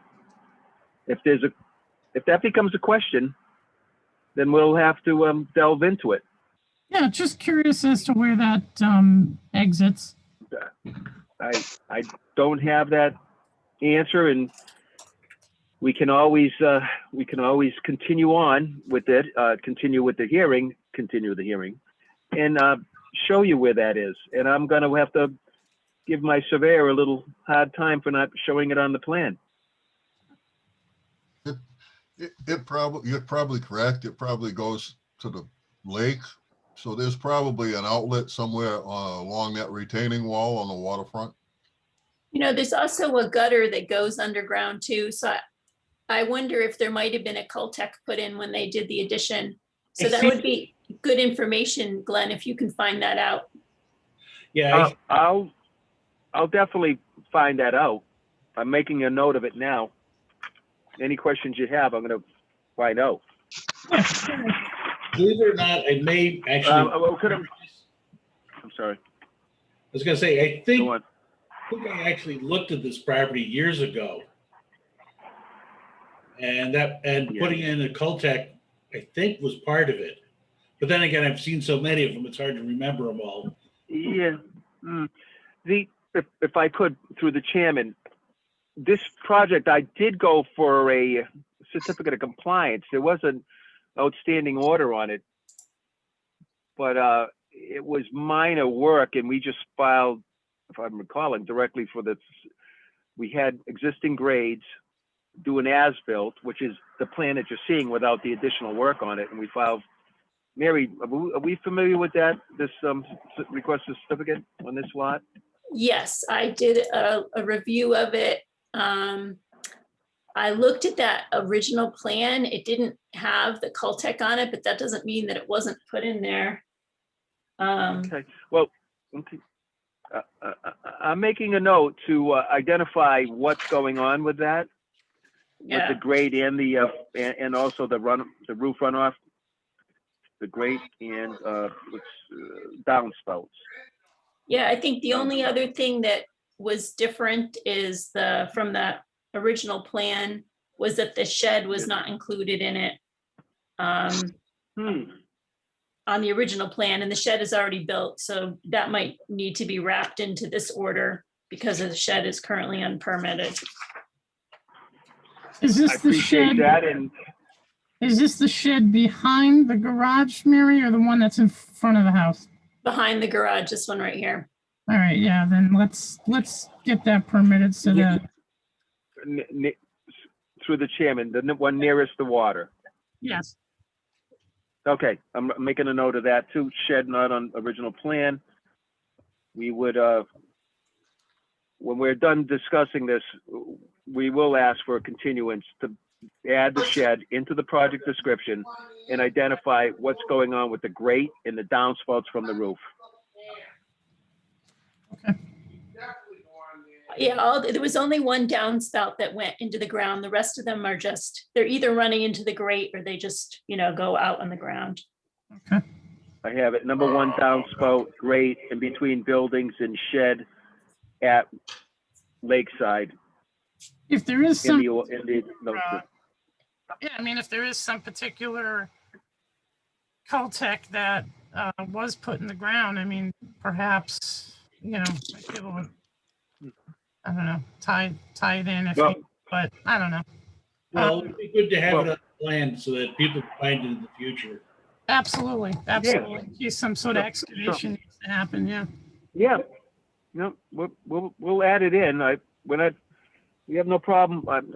Obviously there's no problem. The commission wants to see things. We're going to get the things on the plan. One other thing, Glenn, is what kind of are we doing Trex on this? Are we doing what kind of materials? As far as the decking, Yeah. we'll add that note on there of the species of man-made or pressure treated. Okay. Yeah, just curious. This was architecturally designed, so we'll that's easy. Another deck and a type of material. We'll also add that in. Anything else? Commissioners, do we see anything? I'm good. Webster. I think the erosion controls are good. We'll rope the shed in there and get that permitted. Sure. Obviously need the dimensions of the shed, Glenn, obviously. Yeah, it's a scaled plan, but we'll put them directly on there so that that's not a question. I can tell you right off just for the heck of it, if you don't mind me saying it that way, I'm going to tell you what those dimensions are as I'm sitting overlooking Wachusett Reservoir as I just got out of my other meeting and I figured I'd wait here to, it's 10 by, I'm looking at the old stone church, 10 by 12, 10 by 12, which would mean that it, technically it's not your issue, but that would be 120 square feet or less. So that might not have required a building permit because 120 square feet or less, as I understand from Worcester and some other work in Webster, that doesn't require building. Not that it doesn't require conservation, but it seems to be not making it to the size of greater than 120 square feet. But we will get that length and width on the plan. All right, sounds good. Commissioners, Right. anything else?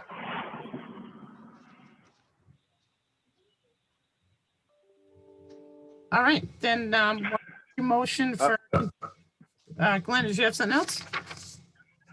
Yes, we request a continuance to your next meeting. I think I heard the 22nd, possibly 4/22. Thursday, yep, Thursday, 4/22. Okay, I wrote that down for the last guy, and I guess it came in handy for me. All right, Continue. Thank you very much. Glenn, thank you very much. We appreciate it. I appreciate it. Have a good evening. Oh, thank you. Thank you. All right, folks, can I get a formal motion to continue 91 Bates Point Road for incomplete information to 4/22, Thursday, the 22nd of April? I'll make that motion. I'll second. Okay. All right, whoops. Okay, Ms. Cirillo, Yes. Mr. Bach, Yes. Ms. Johnson, Yes. Mr. Duto, Yes. Mr. Wigglesworth, Yes. Mr. Brown. Yes. Okay. Next item up here is 59 Wakefield Ave. Peter Murray is the applicant. Relocating of a garage on slab, removal and replacement of concrete and brick. Do we have a representative for 59 Wakefield Ave? Yes, can you hear me? Yes. Are you Peter? Yes, I am. All right, Mr. Murray, how are you? Good. Great. So you're looking to, I'm assuming that the garage that is closest to the water? Yes, Okay. I want to move that over. I'm still having a water issue there, water going up to the front door of the garage. So I want to move that over. And if the water is going to continue to go up there, it'll just go down and I'm going to park my boat trailer on top of the old floor. Okay, so, let me get, all right, so Wakefield, the backside of the house. Yeah, here's Wakefield, here's the lake, Okay, here's the garage. He wants to move it to here. okay. Are you setting it back? 10 feet, Okay, Off the property, yeah. that's correct. So it will be more in compliance for zoning, so that's good. okay. How far is it from the water? Away from, I like how it's coming away from the water and away from that small, little, cutout of that property with the patio. But How far from the shore is it? How far from the shore? Mhm. It's probably 15 feet.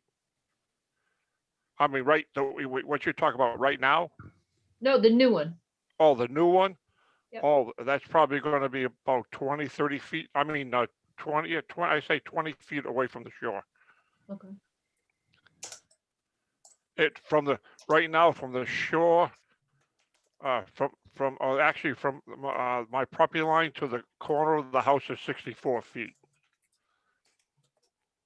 To the left, if the left corner of the house to the property line is 64 feet. So I'd say it's about 15, 20 feet. Will there be a driveway leading? I No. assume a driveway. Well, there's going to be a cement taper to the roadway. Okay. And I mean, I would assume because you've been having a water problem, you're gonna have, how thick and how high up are you gonna have the concrete coming off of the main level of the, say the lawn? It's just going to be a few inches above what I have there right now. The grade is not going to change the grade at all. Okay. Where it is, because it's a little higher where the location of the new garage is right now. So it's basically not going to change. The problem I'm having down there where the garage is right now, I mean, Kenny at the highway department, they did a nice job. They replaced the pipe and everything. But when you get a super heavy rain, it can't handle it. The water still builds up, and it goes up against the front of my the door, and it seeps inside. So I just figured nothing's going to change. That's the reason, the main reason why I'm moving that garage. Well, the other thing that was when we've been to your property before, from what I can remember, is there was or is a town swale that does come off the roadway beside your garage. And we're going to make sure that is, if that is a swale easement from the town, we're going to make sure that is free and is, that can take water and convey it to, down to the lake. So like I said, I've had enough of it, up to here with that about that swale and all that. I've had enough talking with those people. I want to move the garage and forget about those people that own that property. Oh, okay. But I guess, Mary, we should find out, like, is that a town easement for that swale? Is it, who owns the swale? Because making sure that swale is not blocked up or impeded in any way, it's going to help it, the water in that area. Yeah, I'm not sure that, it doesn't look like there's anything written on here, so I'd have to look into that. Okay. I don't want to get anybody in trouble. I'm just trying to take care of Pete's business on Pete's property. No. I mean, we're not saying that we're not looking to start a neighborhood brawl here. Yeah. I mean, I honestly think it's probably a good idea that you do set your garage back. Yep. But my question is once you move your garage, are you planning on putting any kind of fence up because you're not liking your neighbors or anything like that? Oh, no. Okay. Well, I mean, right now I'm having a problem because they're putting everything up against my garage to begin with. Which is something that we did talk about before with you Right. and your neighbors, and I thought that was coming to an end, but No. you seem a little upset about it, so it hasn't stopped, but that's something. They did it. I just let it go. You can't discuss everything with everybody over there. So I just let it go. Of course. I just let it be. But I have a quick question here. I'd be interested. I would like to see what that swale looks like. Mary, you don't have a photo of that over there, do you? I'm not sure that I do. Let's see. So here's the yard. Okay. And, these are other areas he's working. Okay. Well, here, okay, so here's the garage. That's gonna be the Okay. other picture. And we're moving, so we're shifting this over about 10 feet, you said? Yeah, right. What it's going to do is it's going to straighten the garage out so it's Yep. parallel with the yard. Okay. Now Okay. let me ask you this. Are you going to pull up any of that concrete that's already there? Or you're leaving the concrete that's there? The concrete that's in front of the garage and Yep. it goes down there, that has to stay there. That goes down pretty deep. But the concrete that's that's to the right of the garage that goes across, Okay. that's just basically sitting there on rock. That's going to get removed. Okay, so you are taking out some impervious in there. Okay. Yeah, that's going to get removed, and it's just going to be a grass, back in there. It's just going to be a nice smooth transition. Okay, and then this, what we're looking at here, looks like a walkway. Well, no, this is the cement. This cement goes around the whole house. Okay, so And I'm going to remove all this cement, these flower pots, and I'm going to put decorative stone in there with an edging all the way around, and then where the rest of it's going to have grass up to it. Okay. And now, I had a question. Is it gonna be the same width or, No, it's not going to be. Basically right where this line is right now, where I get edged in there, that's about as far as it goes out. So it'll be less. That'll be stone, and then the rest of this will be grass area. All right, so you're looking at doing what kind of stone in there? Like a decorative stone, a light tan stone all right, around. Okay, all right, so landscaping kind of stone. Right. All right, That's so correct. All right, so water will be able to get through it. Yes. I'll have a black thing there with underneath there where the water will be able to seep through that, and then the stone will be on top of that. Okay, do we have gutters on this home? No, Are you planning on putting gutters? no. It never had gutters. I mean, even from the original, before I did the renovation, it never had gutters. Okay, because what I'm looking at right now. Yep. It's great that you're taking out the concrete.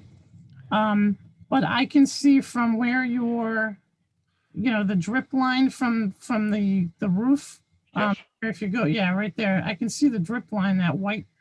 Yep. There.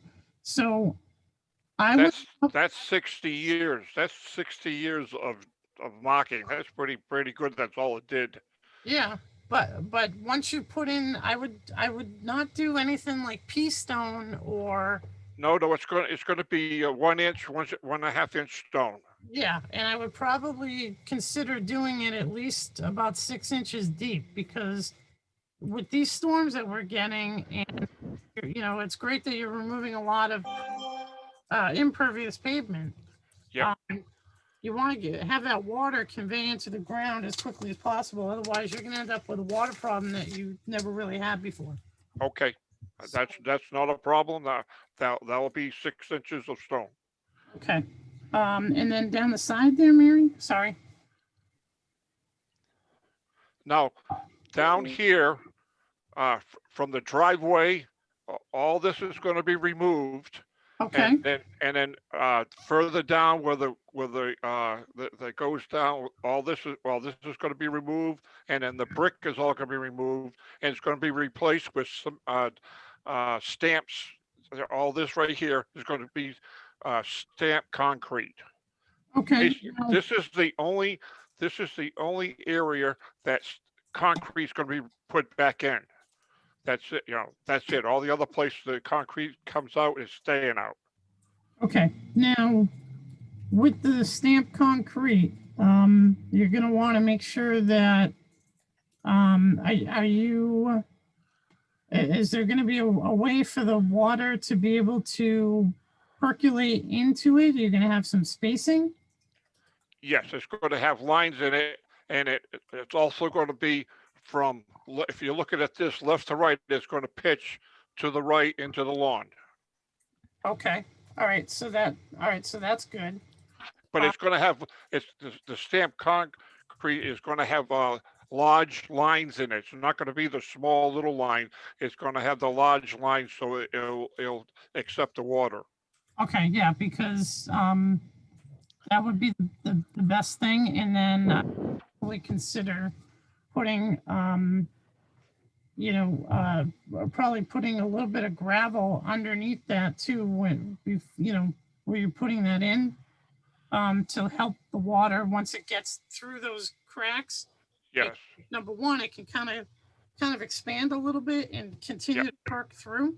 Well, that's underneath this brick area. Yeah. Very sandy. The water goes through.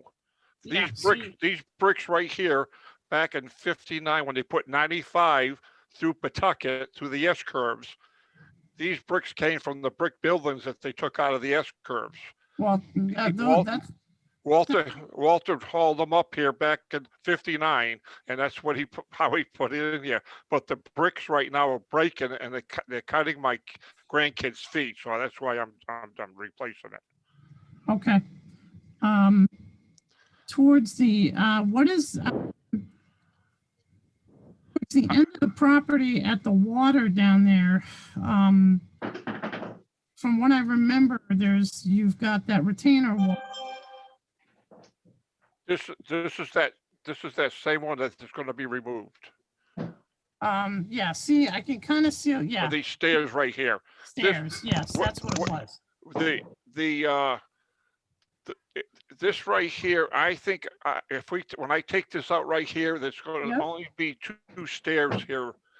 Two stairs here, that's it. That's how much it's going to be lowered down. Okay, but because it's going to line up with, it's going to be lined with a tilt to the property. It's going to be, if you look in here, it'll be from right to left.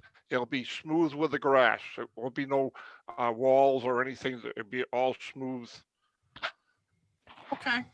But if you're gonna do some sort of steps down there, I would, if you could, try to, I would consider moving those steps back so that you've got more vegetation on that interchange between the hardscape and that grassed area and then the water, so that it slows down any water that's coming down this sort of drive walking. Yeah. And once, it can hit the, hit that. Well, this is coming out, but this grass area right here, Yeah. I was trying to convince you that I want to remove this, and there's pure sand underneath here. I was going to have my grandkids play in the sand there.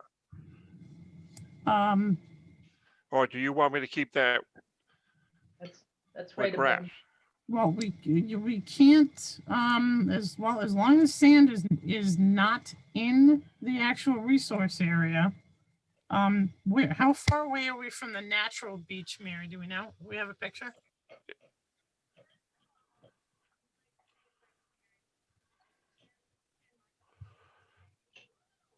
I guess not. It's pretty close there to the beach. Yeah, it's not far. Well, if you go right here, if you go here, if you go in front of the garage, if you get the picture in front of the garage. Where's the garage? There, Okay, you right can here, see the right sand. here. Okay, that's that grass area that we were just talking about. Yeah, this it's actually this is the beach. This is the beach area right here. Yeah, that is sandy, and I mean. That's the sand area. Yeah. I mean, I'll be honest with you. As long as it's a natural sand underneath, and you're not adding anything in there. Oh no, I haven't added anything there. That's when Walter built this. That's what he built back in the '50s, because he was told he could do anything he wanted back in the '50s. Yeah, I mean, the sand is not going in or directly next to the resource area, so. No, any sand that goes in the water, I rake it out and pull it out. Well, I mean, it's, I mean, it's a natural way of doing it, but, You got I had a, this sand on my side and the next door neighbor's got sand on their side. Yeah. You got sand going left and right there with the flow Yeah, of the water. Yep, no, I've been there, I've observed it, and I've Yeah. seen it. I remember. the neighbors had a comment that they wanted to talk about. See these trees here, they're on the neighbor's property, and they're Yeah. very concerned that the root system might get damaged during the work. So that's just a question or a comment from the neighbors. What tree? The right next to your brick area on the neighbor's property, there's a few trees there near the water. Right. I mean, when they put their wall, when they put that wall in and that tree, they cut the roots off to get that wall put in. I don't know why they're complaining about me doing a little work on my property. I mean, I know that they were going to complain about everything, so I don't know. Well, just a question of how, you know, are you going to be moving the Bobcat down there? Or is this work going to be done by hand in that area? There's a cement slab that goes all the way. I mean, property line. There's a piece of cement that goes all the way down that will not be moved. The only thing that's going to be removed is the brick over on this side of the wall here. I mean, to be honest with you, well, once you remove that brick, Peter. Yep.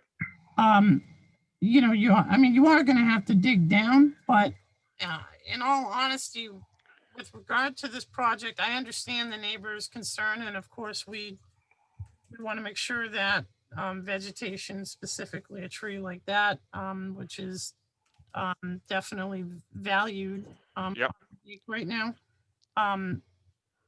If the roots were anywhere near the surface, we would have seen buckling, and we would have seen a lot of the bricks starting to move around. But the tree they're talking about is the one standing right there. I'm not even going to be near that tree. I know, but they're just, you know, I mean, folks have the right to raise concerns, and yeah, okay. They are bringing up a valid point, and yeah. Often when we permit these things, sometimes it does go, you know, it gets forgotten, like machinery is digging in, and you bust a couple of roots, and that's all it takes for the tree to end up getting sick and dying. We're not going to. I'll make sure that no roots or nothing will be disturbed or broken, cut, or chainsawed or anything. I've worked 30 years in the highway department in North Attleboro. I understand everything what you're saying about a tree. I took care of the trees in North Attleboro. I understand everything. So I'm not out to hurt nobody's trees or anything. Yeah, I mean, you know, a tree like that adds some good shade and has ecological. I'm afraid, I'm afraid that tree is going to fall the way it is. It's going to fall on my dock and my brand new boat. That's what I'm scared about. Because the way it's built up above the wall there that they put in, I'm afraid that tree is going to fall down, and I'm the one that's going to lose on this deal. If that tree goes down, it's going to take my boat and dock completely out when that tree comes down. So if anybody's got a concern about it, and she's worried about our freaking roots, I have concern about the whole freaking tree. I'm sorry about getting upset, but we understand, we get it. You know, but it's I understand. I understand, and I'm going to be careful of everybody's property. All I'm trying to do is fix my property up and make it look nice. That's all. Yeah. No, I mean, it's, you know, 15.9, it's due for some upgrades, and I mean, a lot of the hardscape you're looking to take out, which is good. I'm glad. And Mr. Commissioner, can I ask a yes. question? Can we go back to the area that you were talking about, that he'd like to stand for his grandchildren? I'm a little confused. Can you just explain it to me a little bit? So are we thinking in that place, the grass is going to get pulled up and then it's going to be left natural because there's natural sand under it? Yes. Okay, that was really my confusion. I didn't know what your overall plan was. Well, my talk was with, I know there was going to be a question about this, and I was going to present it to the board tonight, and I would like to take the grass out because there's a buildup of sand underneath there over the years. The wind blows and blows, and that's it's got quite a bit of sand underneath there. If I have to leave the grass there, what I'm going to have to do is get a machine, cut the grass out, and lower the dirt down or the sand down, and then put the grass back on top. No, but I mean, your preference is just take the grass out and leave the ground alone because the sand is just there already. That's Just correct. That's leave correct. it.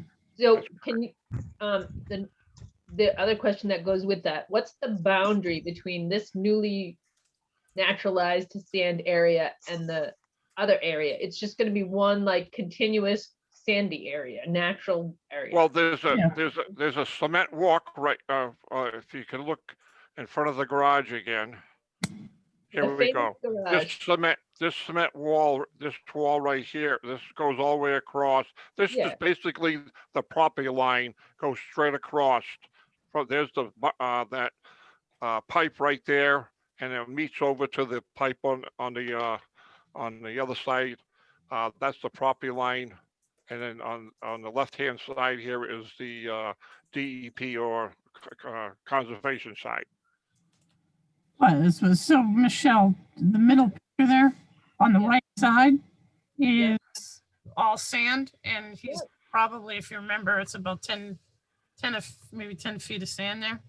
I was just trying to figure out how the new sandy area was meeting the old sandy area, and well, I think this is staying, Michelle. This concrete thing is so they're staying. not really meeting. They're not really meeting. They're just near each other. Okay. I was just wondering how things were going to flow. That's all. I was just trying to try. Well, I'm gonna. What I'm going to do is I'm going to. I wanted to try and see if that would work because it gets very windy there, and it blows. If it comes to be a problem, I might have to put the grass back in there, and just deal with it over here because, like I said, some days the wind blows so much there, everything blows around to begin with. But I just right now that grass sticks up a foot above the concrete, and I was just looking at either cut the grass up, roll it up, get the sand, get it down, and then put the if you guys want me to put the grass back in, I'll do that. If not, I was going to put the grass throughout the yard, where it's not going to go to waste. I'm going to use it through the yard where I take the concrete out and put I'll put this grass, because this is zoysia grass. This is not regular grass. This is like a stringy grass. Yeah. Okay. So, all right, so that's the plan for there. We're relocating the garage, pulling it back away from the sand and the water. Yeah. What's the size in the new garage? Excuse me? It's 10 by 20. Thank you. Okay, so same size or is it bigger? No, the garage is going to stay the same size. Okay. All right. I would probably recommend, Peter, that around the garage, because you're going to be sort of repositioning it, and any runoff from that, you may want to consider putting some of that crushed stone up the sides around it, so that the water coming off of the roof line of the actual the garage is dissipated when it hits the ground.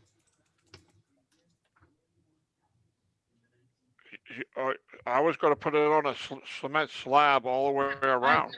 No, I get that, but all the way, like So you're gonna put concrete outside of the actual, outside of the, Well, because I was going to tie the concrete into what the existing slab is here. I was going to tie it into that, just so there wouldn't be grass in between. Oh, that's a big increase in impervious area. yeah. But the angle, but I mean, yeah, but he's taking out a lot, so how much, I mean, the thing is I think we need to really calculate what the balance is. Yeah, I mean, he's taking out this stuff and then Yeah. some around the house, but the rest of it's pretty much the same. So if he adds, this whole thing as concrete, that would be, I don't know, it might be a little bit more. I thought he was just doing, this is grass and that was gonna stay concrete and then this was gonna be concrete. So you want me to put, you want me to put grass in between, keep the grass in between the two garage, or the existing garage and the pad from the original garage? And the new pad, I mean, that would be ideal because we want. You want to put, okay, I can do that. I'll put you wanna stone see around it. less- Yeah, you want to see less Okay, impervious near the water. Also, in that particular spot, since you are having trouble with water going in the garage door, the water that would have gone in the garage door is now gonna sheet off your pad into the lawn. If Right. that's all concrete, you're gonna hit concrete, and it's gonna get moving pretty fast. okay, I understand. That's not a problem. I will make sure that that's corrected. Okay. Now, All right, there's one other project that I like to do because of my age and my wife's age, and putting up tents and the area that we're going to do in this area here. I like to put a cover there so we can sit underneath there if it rains and stuff. Is that going to be a problem? Almost like a little pergola there. Yeah, it's going to be like it's going to have like a six pole with a small cover on it. It's going to be I'm 6'6", so it's going to be 7 feet tall. I mean, so I can walk underneath it. And is this a permanent structure that you're going to have built in there? yes. And it'll be on the it'll be on your concrete area, right? It's not over the grass. It's going to be on the concrete area. That's correct. It's going to be on the concrete area. It's not going to be on no grass. No. Okay. I don't actually see an issue with that. That's with the water that comes off of it. That's the thing. The way that should be built, Peter, is so that the angle of it. I mean, how are you planning on doing the roof line for that? If I have to, I will put gutters on it, and I'll get rain buckets. I'll put rain buckets on two corners. Well, Joe, I'd point out that since he's doing it on an existing concrete pad, yeah, there is no change in impervious. No. But I foresee that if this is close to the neighbors, there's already a little bit of friction. Suddenly you've got a roof line that's dumped. Hold on. Okay. Suddenly we've got a roof line that's sending water towards the neighbors, and that's only going to cause a little bit more friction. No, because they got a shed that's bigger than a 10 by 10 that's right on the property line sending water to my property. Okay. That is making money. It's for debtor's money. Okay, so we can call it even. Yeah, well, we're not playing, I mean, tit for tat here, my friend. We're trying to deal with your project and permit it as best as possible. Sure, I understand. So, But the water that comes off the off the structure, I will, it won't interfere with on anything on their property, for one. And I will make sure if I have to put a gutter on that side and put a rain barrel and collect the water myself, I will do that. Okay. With an open structure that close to the property line, Mary, under zoning, would that be permittable? I don't know. I guess you'd have to talk to Ted about that. Yeah, Ted, you'd want to talk to Ted about that. I mean, I'll be honest with you, the only concern that I see is just the water is going to go somewhere, and I just if you go forward with that, we can put it in this permit. I would just recommend that a small gutter is on the property line side, and the water just either it ends up impervious, and a rain barrel would be great, and you can use it to water your hanging plants and all of your wonderful other beautiful. My garden, my wife's garden out front there, Yeah. she'll have plenty of. Hey, it's But are you considering that being a structure? It's not going to have walls or nothing. It's just going to have a roof over six legs. That would be what Ted would make that determination. Ted's the building inspector. Okay. I don't know what kind of I know you probably have a permit already because I can see new windows and all that stuff. I would just talk to him about that. Yes, a permit for the house, yes. Yeah, so he could probably just add that into your current permit. Oh, I see. You know what I'm saying? Okay. So, Yes. but So we can make note of it on our end so that we don't show up for an inspection and Okay. surprise small structure built there. So, All right. Right now, that can be a thing that we think of, but if everything else can be approved, then and then if Ted goes along with that structure, well, we can just add it in, and it's it's a possibility that it could happen, and your permit's good for 3 years. Okay.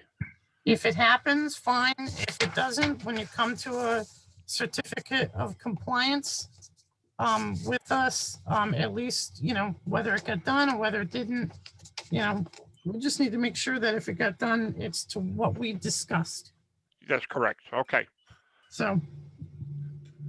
Now, can I just have one more question? Yeah, go right ahead.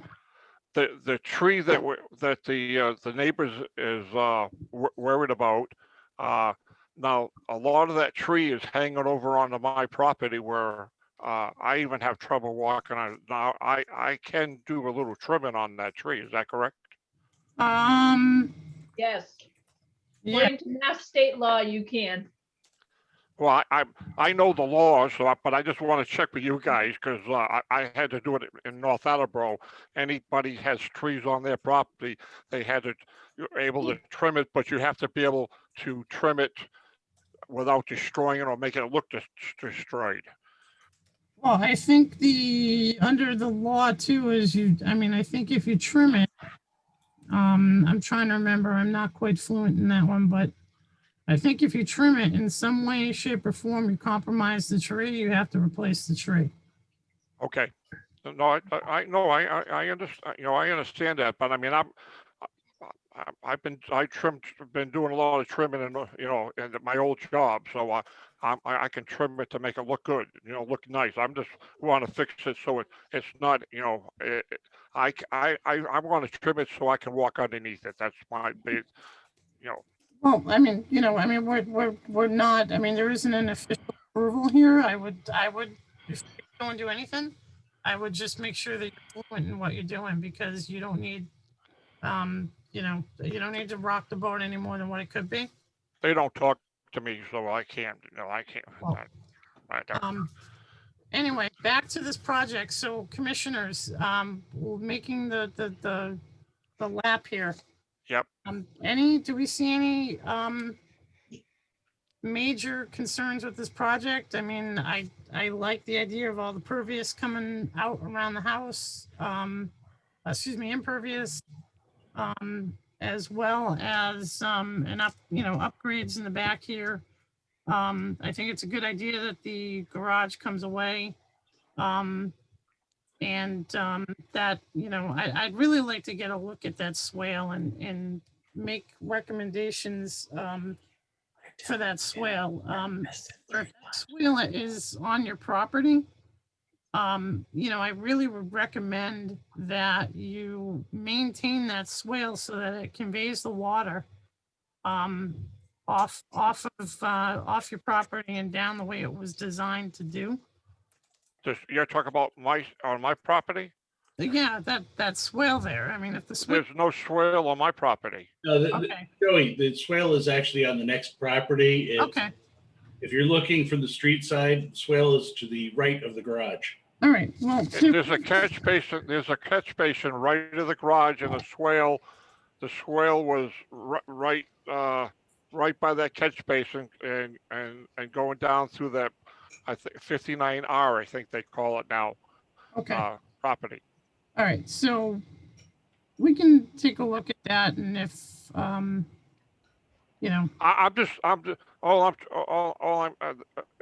town tried to do the best they could for what it is. I understand, but when 100-year floods are past now, we're having too many of those.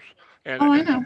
the amount of water that comes down from Lower Gore Road all the way down that street there, and the water can only go so fast and into the pond. Well, like I said, I catch it in my garage, and there's really not a lot I can do right now, and I think moving it would help out. Yeah, absolutely. All right. So,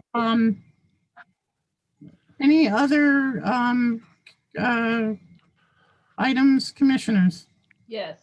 Can we bring up the hand drawing, please? I just want to look at the erosion controls. And Mr. Chairman, I'm concerned that we might need an updated hand-drawn picture because we've changed a number of elements. Yeah. Know that this picture now reflects the plan. But the erosion controls look like they're in the original sandy area. Yeah. And I'm concerned about them not doing some kind of loop after the garage is gone. Well, the erosion control is going to go all the way up and around the garage up to the catch basin. Okay. And then my spill kit is right there on the lawn. If you're looking at where the new garage, the new location of the garage, the spill kit's going right there. Okay. Because I have a catch basin there, and I have a catch basin at the other end of my property towards the Wakefield end of the street there. So the spill kit would be there. So I didn't know, Joey, whether it made sense for the erosion controls to come up a little closer to where the lumen seed is going on. I would probably say, Peter, you know how there's that your uncle did sort of that walkway, and then where you're looking to take that grass out? Yeah. I would do your erosion controls right there at the beginning of the sandy beach that's there. Okay, I could do that. Yep, that's no problem. So that way we're pulling them up a little. The only thing is if you're doing work during the summer, you're gonna have to walk around, because you can't take that down during while it's up and you have an active construction site. Okay, I have a contractor. When everything gets approved, I have a contractor that's going to come in, and he'll do it. He'll have it all completed in 7 days. All the removal of all of this impervious. Everything in 7 days. The project will be done in 7 days. Weather permitting, could go to 10, but 7 days. He said he'll have it all done in 7 days. So that's the way I look at it. If I have to, move you've got grandkids and you're coming into, you might have to walk around the erosion control to get to the beach for a little bit if Oh, you're. sure. That's be no problem. My grandkids can walk around. I'm gonna Okay. go around the side of it. That's Yeah. fine. All right, but it seems like you're looking to really expedite this. But I also think when the original garage comes down, Yep. an erosion control on the garage side of that swale while everything's in process. Yeah, absolutely. So do you know what she's talking about, Peter? When the garage gets moved over, the erosion controls has to go up the side where the garage is on the grass side up to the road. Yes, yes. Yep, it just needs to kind of tuck in and around that pad. Around that, yes, around that The pad. old- Yeah, the old pad. Yep, around the old pad. That's correct. Okay. All right, anything else, commissioners? Good.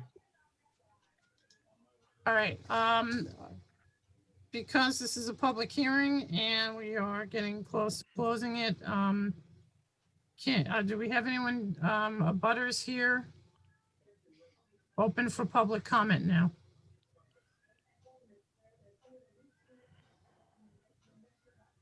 All right, then can we get a motion to close the public hearing? They have a DEP number? No, they do not have a DEP number, so we'll have to Oh, keep okay. it open for that. All right, then, Peter, we're gonna have to keep this open until now. You're gonna have to contact the DEP office in Worcester, Yep. and you're gonna have to tell them that you're trying to get your project done and let them know you haven't received the DEP number yet and you need it for your particular property. Oh, so I have to notify the Worcester? Yeah, you're gonna, People. I would call Worcester DEP office, yep. Yeah. And just let them know that you need your DEP number to move forward with your project so the commission can close it out. Okay. And Yeah. can I say that, well, you guys are in favor of it, or do I Well, mention? we're not at that voting point yet, Oh, so okay. we'll end up closing this out at the next meeting, which will be April 22nd. All right. Because you don't have a DEP number, we can't close your project out. I understand. Okay. Okay? All right. Mr. Chairman, Yes, hold on. I'd also like to see an updated hand drawing because we did make several changes. Yeah, so, I'll get one made up. and then also, Peter, if you could, oh, you have it on here. I would, put in the dimensions of the potential wooden structure you're looking to put up. Yes. Okay, Yes. Um, I'll have that. I'll have that in there too. all right, wonderful. Any questions, you reach out to Mary, okay? I will. All right, thank you. Have a great evening. You too. Thank you very much, guys. All right, bye-bye. Bye. All right. Hey, Joey, I got to step off. I've got some other stuff going on tonight. I got a dog. Thank you very much. I appreciate it. All right. Thank you. All right, have a good night. All right, commissioners, we're coming around the bend here. So 6 South Point Road, do we have, Joey, we need a motion to continue that hearing. oh, sorry, yeah, motion to, my head's twirling. That motion? Can I, motion Second, to 59 Wakefield? Fred made it. All right. Second, I made it. all right. Great, Ms. Cirillo, Yes. Mr. Bach, Yes. Ms. Johnson. Yep. Mr. Duto, Yes. Mr. Wigglesworth, Yes, and I guess Hayden's gone. Hayden, yep. All right. So we've got the lovely ladies of 6 South Point Road with us. Hi. How are you? And then we've got Dakota, I believe. Yeah, I'm here. All right. Why doesn't he get a lovely Dakota? Okay. Hi, lovely. Right? Dakota's lovely. We've got the lovely Dakota on as well. All So, right, I'm here. okay, so we need you to come back with some updates. So what do we have updated now? So no, this is a new, remember, they had an RDA, we gave them a positive RDA, so they came That's back with right. a notice of intent. Yes, notice of intent. So we just need to approve the notice of intent. Let me see if they have their plan, I think. Whoops. Oh, no. Okay, plan. Oh, no, it's bad. You know what I thought about? Across the street from you, diagonal, there's if you look down, there's actually there's a really pretty yellow house. That's Uh-oh. diagonal. Yeah, I know that. It's up on the hill there. Yep. I think the woman's Yep. name is Jill. Next to that, there's a property there, and it used to be all together. Yep. To be a couple from Boston that used to own it, and they used to have a garden down in that little sunken area there, and they have tons and tons of really good, tons of hostas, tons of all sorts of vegetation that I can remember when we were there looking at a potential development of a house there. They were like, do you want any of this stuff? There's like all sorts of stuff there. I think, Joey, I think some of it got trampled when the tree work happened. Oh, that's right. But just if you happen to see the family that owns that parcel, they sometimes kind of camp out there. Yeah. You let them know that you spoke to the commissioner, Joey. And he remembers you and said, that there's a lot of different plants that maybe you might be able to, thin it out for them. So, I mean, hey, free, why have it all dug up and thrown away when, Right. eventually do something when there's some really nice stuff in there. Sure. I can't imagine it must have been like a secret garden in there at one point. But that's a thought. And then, Mary, you got that photograph of the juniper, right, from me? Yes. I'd like to show them the ground juniper photo after we get done discussing this. I think you guys will like what I saw an embankment of ground juniper, and you'll get the idea of what I'm talking about for your property. Okay. Love to see it. All right. Designer Joey. I know. Right? Does he plant too? That I don't know. I'll take 20s and 50s. All right, so here's the plan. We discussed this the last time. Your deck is going to be anchored in. There's going to be the underneath the particular underneath that pad. They're going to run cables. Am I correct, Dakota? There's Yes. words if you scroll. Oh. Yep. Yes. Cables okay. tied, Yeah, building tied to the foundation of the home. Yeah, tied to the foundation. Yep. Yep. You're going to need the turbidity curtain. First course will be the wall timbers, rebar stakes in there every 5 feet to secure the retaining wall that will be built in phases. Drainage will be underground, dispersed through the wall with stone and a splash apron, as discussed at the prior meeting. Cable ties to the foundation, as I just mentioned. Retaining walls will be constructed of clean pressure-treated timbers, 6x6.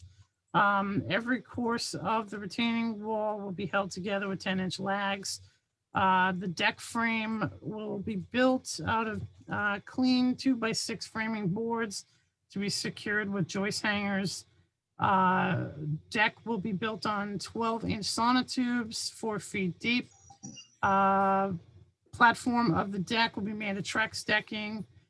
Plantings to secure the lower ground along the stair railing embankment will be done to stabilize the ground and eliminates further erosion. And then, of course, we've got the photos from your property. So just to kind of refresh there. And I would, I don't know if you've already done it, but I would put that, you can put that turbidity curtain in there as soon as possible. Because if we get a good rainstorm, now with things starting to come back, you know, I mean, you don't need to wait for us to start that erosion control process there. Commissioners, any other last input on this? We pretty much beat it to death the last time, and you know, we worked out a lot of the points. Michelle was wondering about the lower half near the water, but we discussed that, and that will be that will be lowered a bit so that the runoff, any kind of runoff. And I think, did we talk about some chunky stone down there? Yep. Yeah, some good 8 to 12-inch stone. Yep, that'll be the same on the side as the apron for the spill out of the gutter. Yeah, and what that will do too is it acts like at the ocean. It what they call desynchronizes the wave energy. So I'm sure you see with the boats skyrocketing through there, the waves come in like crazy, and when it hits a natural embankment like this, usually if the embankment is vegetated, it can withstand that constant pounding. But you know, you took the trees down and you tried to clean up this hillside, and then nature really, you know, the water can be either a blessing or it can be just it can be terrible. And you know, with the type of soils that we have here in Webster, the way the glacier left it, you got this chunky rock, sandy kind of hillside, and it you know, clearing out the vegetation all at once wasn't a very it ended up Who knew? yeah, I mean, it adversely impacted, and it's, I mean, you know, you kind of one of those things you live and learn, but We were trying to make it be better. absolutely, yeah, no, and I mean, I don't blame you. I mean, there's a lot of folks that just, you know, they're trying to do the best thing for the property, and they don't realize that sometimes it's got to be phased, or it just needs to be done a different way. But that's what we're here for. So photos here to remind you commissioners of what this looked like. And then Mary, if you've got that photo handy. I think you sent it to me in an email, maybe. I don't think you texted it to me. Yeah, I think I did.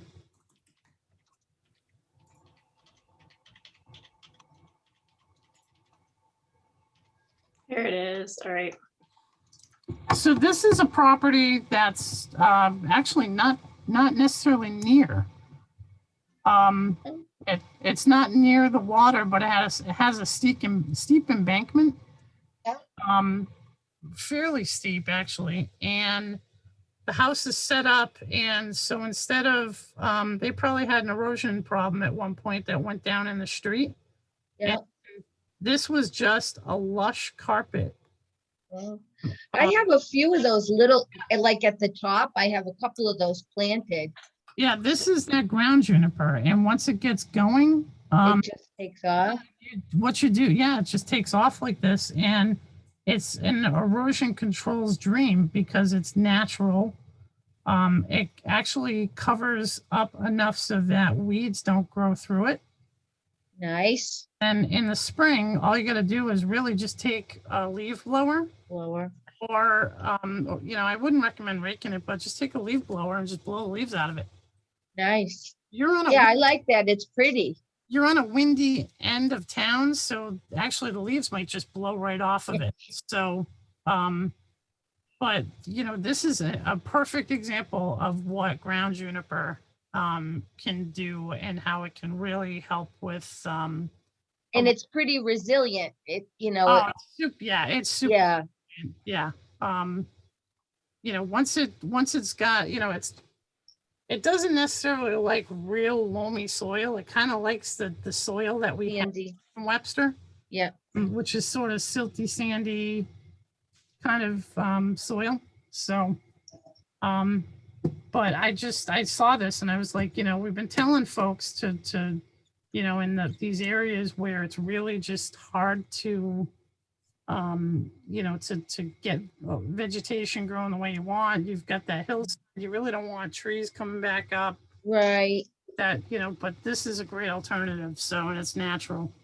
You can't mulch or anything because it'll go right down into the lake. That's the thing. So this Tried that a little bit, just saying. this stuff, you pop in a couple in where it's really, where your erosion is pretty bad. And of course, you can mix this in with, like I was saying, the mentioned black-eyed Susans. I love those. Daylilies are good. Those guys spread like wildfire. Yep. Actually make that embankment look really nice. I can't wait. All right, so commissioners, anything on the 6 South Point Road project so we can get this all set? Good. All right, do we have any, because this is a public hearing, do we have any butters here that would like to speak? I need this. Dakota, do you have any last minute items for us? Not that I know of, no. All right, We're good to go. then can I get a motion to close the public hearing? They have a DEP number. No, No, Ah. Michelle, the DEP police. I'm on my game tonight. Yeah, you really are.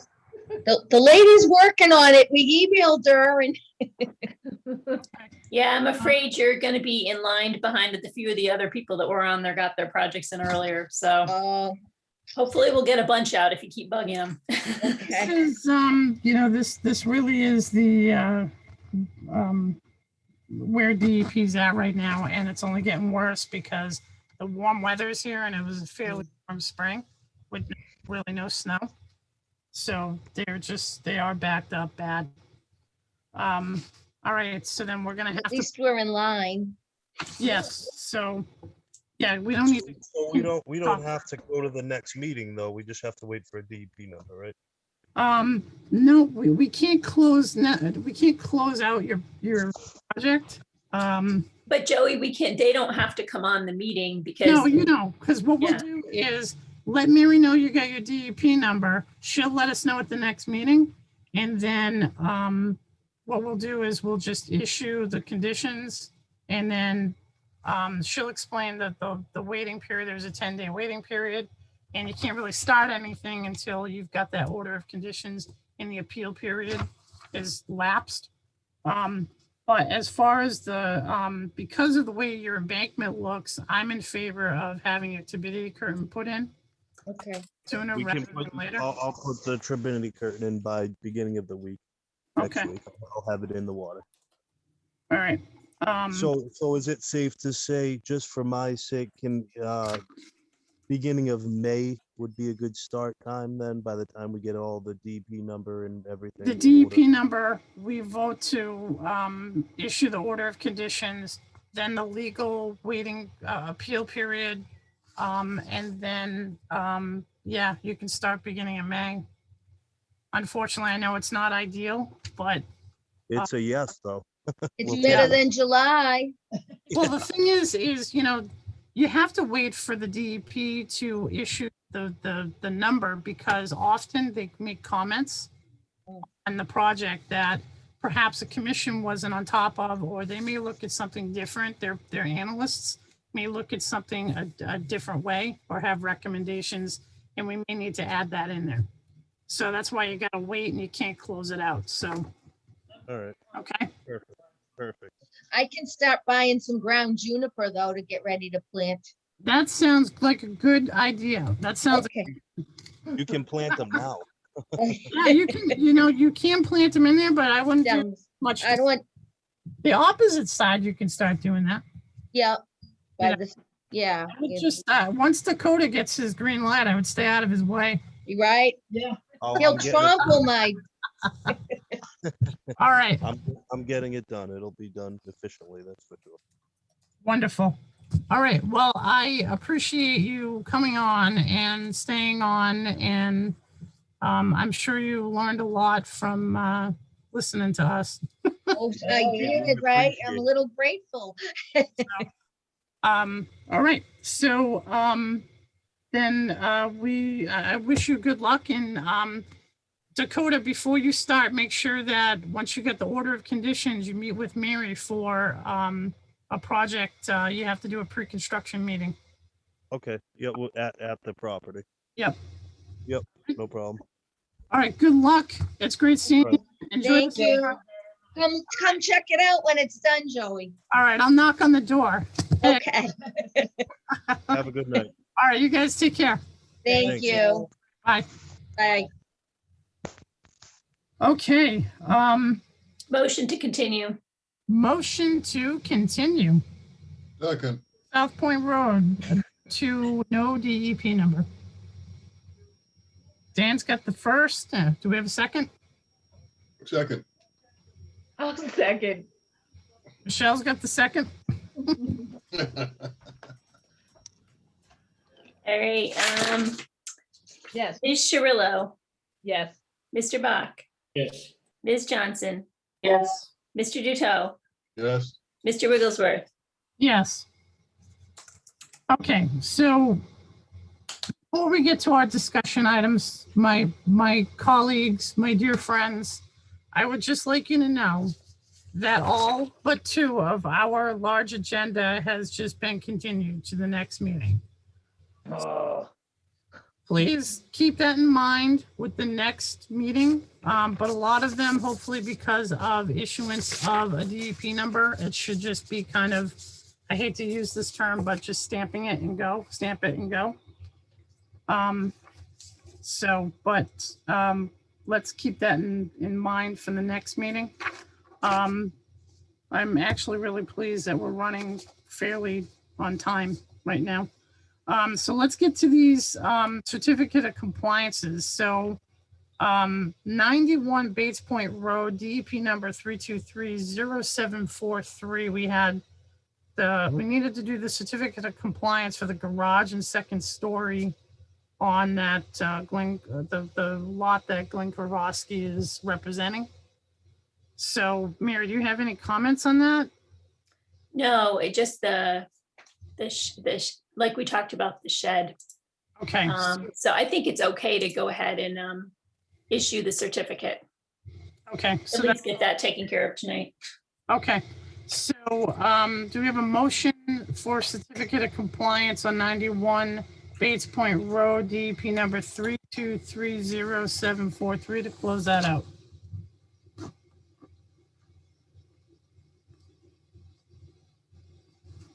Well, we get all the way to the end of the meeting, guys, and now we're going to be quiet.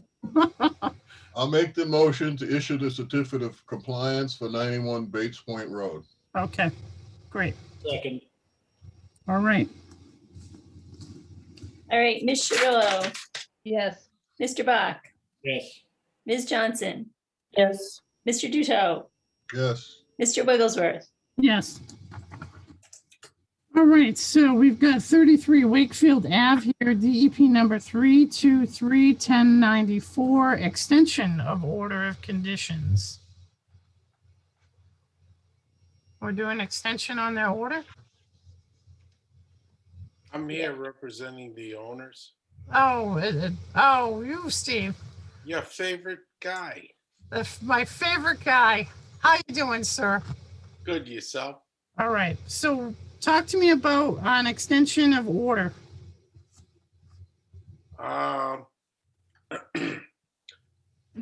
The order of conditions, everything's been built according to the plan with some exceptions. I don't like hearing And- that. Well, they're not big exceptions. But what we'd like to do is extend the order of conditions in order for me to prepare the as-built plan for the site. Okay. And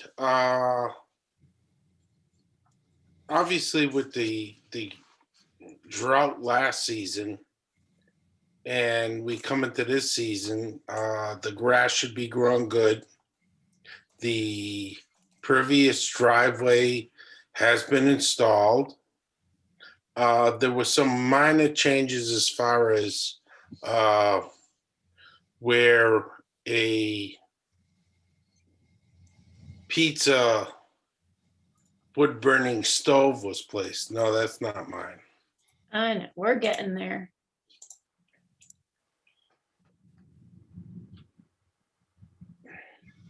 All right, so we got basically an outdoor pizza oven slash sort of chimney. Yeah, I have the as-built plans completed now, Okay, but I was unable to get them into the board because of time and snow and COVID, and you can go on. okay, But in the event, I did do an as-built plan, and we'd like an extension in order to get the as-built plan to you, and if any modifications were to happen, we would file for an amendment. All right, just on my comment, I looked at the history of this. They had asked for a certificate of compliance a couple years ago. And there were, the outstanding issues were they still need to get a Chapter 91 permit.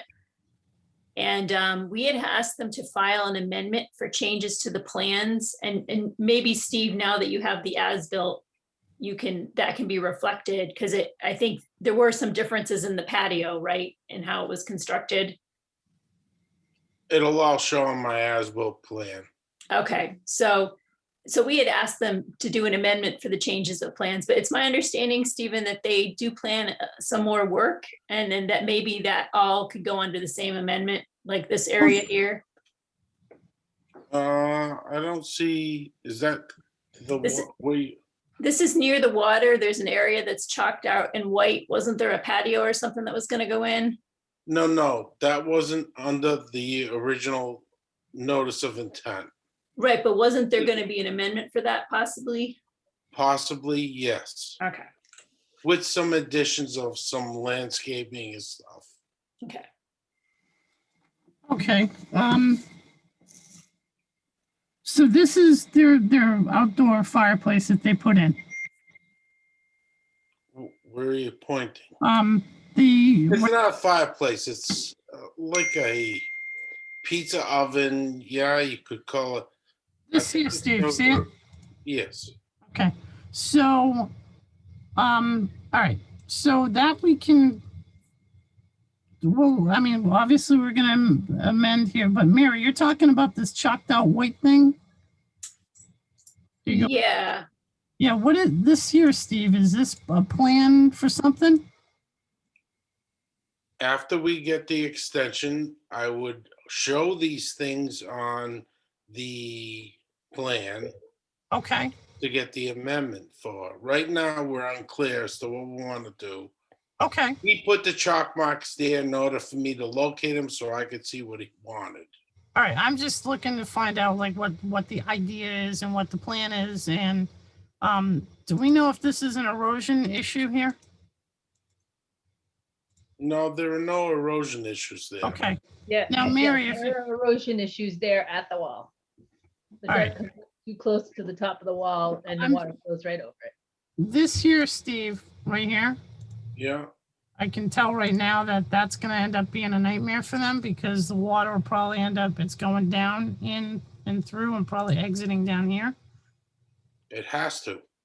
Okay, but what's gonna end up happening is you're gonna end up having everything along here start to buck, it's gonna start to kind of, it's probably just due to new development and it's gonna settle, but I don't know if maybe it needs to be tamped down and, but it seems to me like here, it looks like there's some possible erosion there. No, to me, it looks like the bluestone is higher than the grade. And Okay. in that area, there's all sand and gravel all around the lake. You're gonna Okay. have more downward motion than you would have over the top and over the wall. And granted, that's why I'm doing the as-built plan. That's why we haven't filed for a certificate of compliance. We're looking for an extension so we can address these issues. Okay, this here, when I visited this lot several times back along, this wasn't jetting out like this. I'm what- gonna have to look at my plans to say that it wasn't or wasn't, but I would assume, and it's my but- opinion, that that's always been there. Well, it's Because look kind how of, it carries down to the neighbor's lot. okay, because this just sticks out like a sore thumb, like we just dumped something in there and. No, they Hey, wouldn't. Joey, I think I have pictures of that probably from pre-construction. We can kind of look at those. I don't have them here, though. I just want to make sure we're not putting stuff in the resource. That's what we're charged with protecting, and I just want to make sure that. Are you pointing at the little jetty there? Yeah, this little. No, it's always been there. It used to be bigger. The neighbor next Okay. to him took some of it out. Okay. I would All right. think It's just that- odd. It's just odd. Yeah, I would think I would think that Michelle would know better if they drove up and dumped stuff in the resource area. Yeah, they did not. No, Okay. that used to be a pretty big jetty, and over the years, the neighbor on the other side has removed stuff. All right. So let's think about taking another look at this, Steve, just to make sure that it's shored up. Because to me, looking at this, I mean, pictures don't really tell me very much. But I just want to, make sure that, we don't have any kind of erosion issue. Basically, what I'm looking for is an extension, and I have no problem with meeting at the site with the board and point out what we gotta address.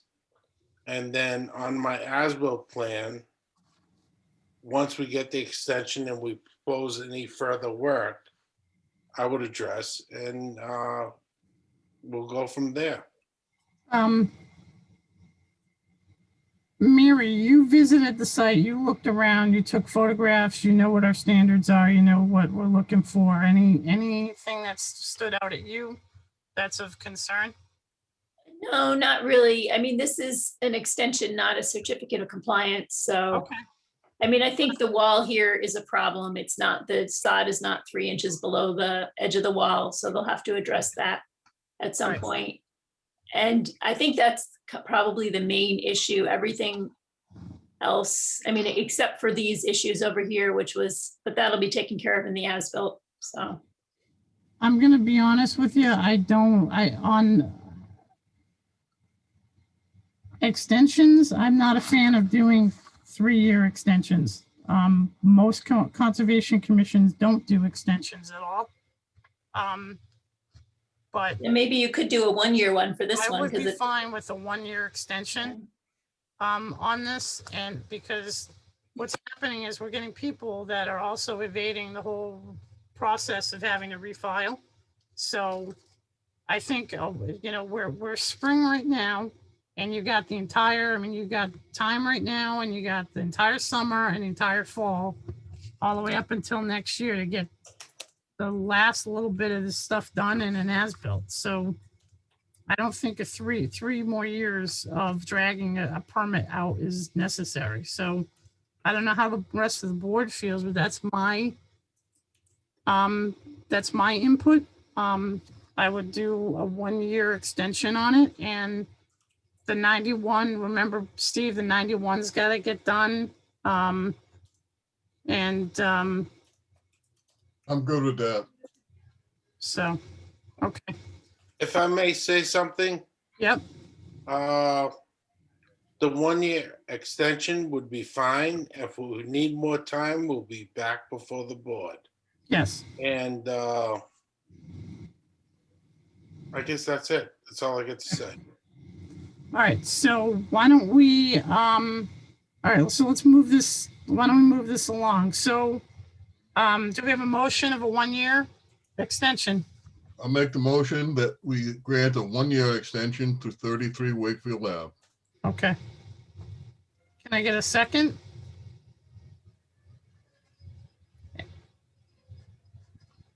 Seconds? All right, seconded. I don't normally do that, but I'm gonna second it. All right, Ms. Cirillo, Yes. Mr. Bach, I think he stepped out. yeah. Ms. Johnson, Yes. Mr. Duto, Yes. Mr. Wigglesworth, Yes. All right. Steve, you're free. Yeah. You know, I don't know why I didn't hear about DEP regarding 100 Lakeview. It's like, yeah, that's an easy project. I've been in contact with Denise and I don't know. I gotta tell you, they got often one speed there, and it's like Slow. I'll say it, slow. She's been good to me though, Denise. She's good, but I gotta tell you, Steve, stay on her good side. no. She's the section chief. Stay on her good side. I call a spade a spade. All right, sir. It's good. Hey, I hope you had a very good Easter. Yeah, we did. I'll be seeing you again. All right. Thank you, Steve. Always good seeing you. All right. So 11 Henry Road, DEP number 323705, a certificate of compliance for construction of a single family home. Do we have anyone here for 11 Henry or? No, I don't think so, but they are closing like in 2 days or something crazy. I don't know. Okay. Is this the home with the embankment that I was talking about? I don't know. Looks familiar. Okay. This is, there is no plan for this, unfortunately, in the file, which is too bad. But from what I could see, everything looked good. This is the house. They mulch in their front yard. All the gutters go into the ground. I assume there's a cul-de-sac. There must be. Because it's a relatively new house. They've got nice plantings everywhere. Trees along the side. Across the street here is what we were just looking at the beginning. Jane Levesque's is right over here. Where is Henry Road? Why can't I think of where this is? It's right off of Bates Point. Okay. I think Chris Robert lives like next door here. Okay. And then as we get towards the water, they have decks and stuff. Okay. And then the one thing that they did have in their order of conditions was that the roots at the bank were not to be disturbed. And this is all sweet pepper bush here. Although the order says that they were not supposed to remove any mountain laurel, and I didn't see any mountain laurel there at all, but I imagine they just got confused with sweet pepper bush and mountain laurel, because the sweet pepper bush is there and it looks very healthy. And nice, yeah. Yeah, so that was a nice little thing that they didn't disturb the bank there. And there's a carpet of ground juniper on the bottom. Exactly. Yeah. They can coexist. Yeah, so I think everything looks really good here. And here's, oh yeah, they put a little rhododendron in or something. So, oh, there, yeah. So I think this one is good to go. Do they have long-term orders or no? Anything that stays on them? No, this is a very old order, and in fact, most of these don't even have any conditions on them at all. So I was surprised that they had a few conditions on it. No, there's no conditions in perpetuity. Okay. That's too bad, because the pepper bush probably won't be there in a couple of years. Yeah. Once that house is sold. Well, I gotta write a letter to the lawyer with a certificate of compliance, and maybe I can include that in there. Don't touch the bushes on the bank. It might actually be a good idea, Mary, to maybe attach the the brochure that we put together for the town. Yeah, And just ask the lawyer to, just, give it to, their client so that they understand that they are in close proximity to the water and any kind of vegetative removal is under our jurisdiction. Is 11 the right number? yeah, so, yeah, that's the confusing thing about this. This was the lot was divided. And so the original order was recorded under number 9, which is the original house. And this is the new house, which is number 11. So we'll just have to note that on the certificate of compliance. Oh, they had a good attorney that actually found it, huh? Yeah, yep, that was, yep, the attorney found it. That's awesome. Yeah, it is good. Okay. So do we have a motion here to issue the COC? I'll make the motion. Second, Okay.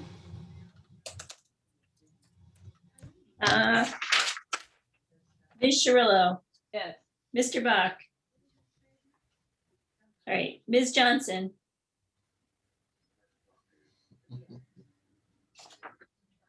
Mr. Duto, yes. Mr. Wigglesworth. Yes. Do we have enough people? I'm just thinking here. 1, 2, 3, 4. Fred, are you back?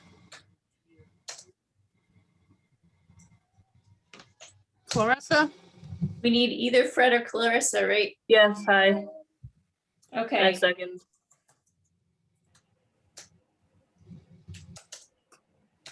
You vote for it. Yes. Okay. Now we're okay, I think. Okay. Yep. Fred wrote at 8:38. He'll be right back. So. Oh, okay. Let's continue moving on here. 6 Bates Grove Road, DEP number 323-1154. Minor. Yeah, they're not ready. Okay. So that we can just leave it. I'll just pull it off the agenda. We don't need to continue it.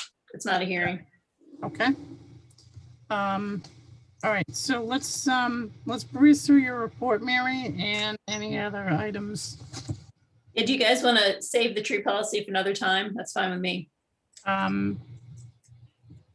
Or if you guys think it's ready to be adopted, I don't know whether you looked at it. I didn't get a chance to read the new one. All right, I want to read the new one too, and it's. Yeah, that's fine. Okay.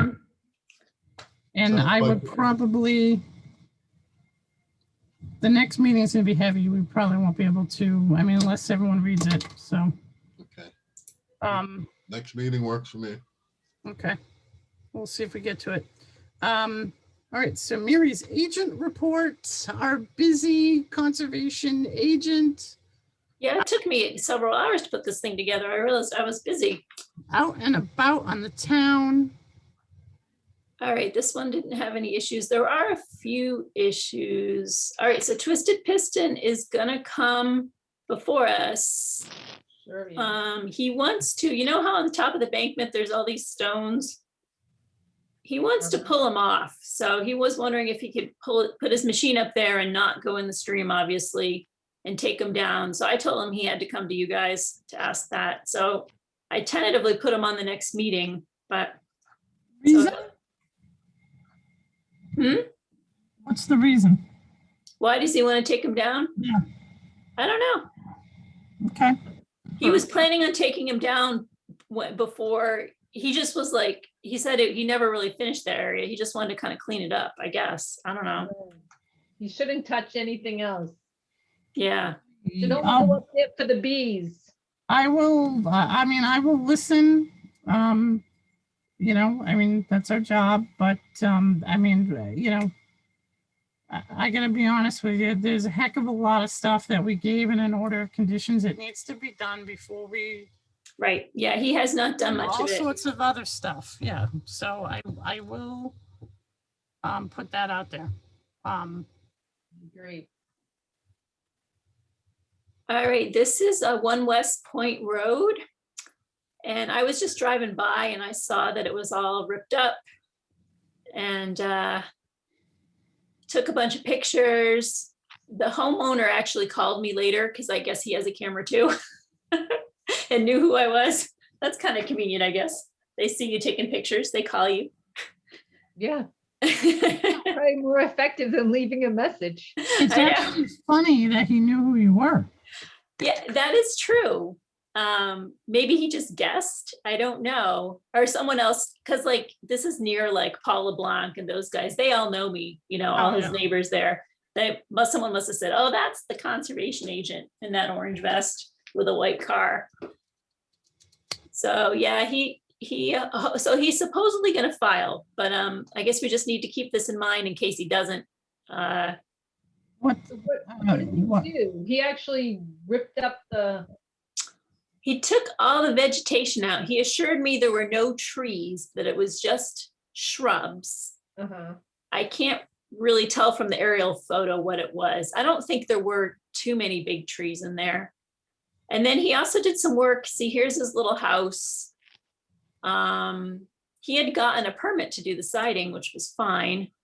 And that's why I have this compare picture actually. So this is before. Okay. Yeah. And so I think he redid this wall and everything. It looks brand new right here. Extended the gravel, put the walkway in, put gravel there. It's not a huge job, but he did it all without a permit. And ripped up the ground. Yes. Ripped up vegetation. Yeah. So I think we should give him a stop work order. Okay. Or he moves forward with the filing. And does he need erosion controls to deal with where he ripped up the vegetation? It would probably be a good idea. Yeah. Yeah. I mean, it's nice that he called you and said, I need to do an NOI. Yeah. But here's the thing, if you didn't drive by, then the Right. file. That's what I don't like. Yeah. Right. So. And if you just drove by and he didn't catch you on camera, you Right. probably do a stop work and then tell him they had to file. Yeah. So I think we should do the same thing.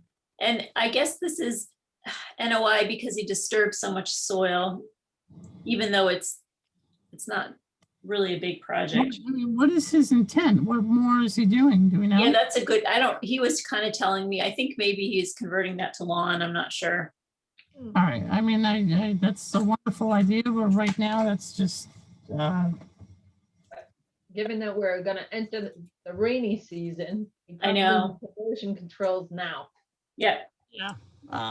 So. Rest of the commissioners, how do we feel about that? Stop work order and come before us. West Ave. Why can't I figure out where West Ave is? West Point. So this is at the corner of West Point and South Shore near Paul LeBlanc's garage. Actually, if you remember his garage, this is like kitty corner from that. Yeah. Okay. Okay. Oh.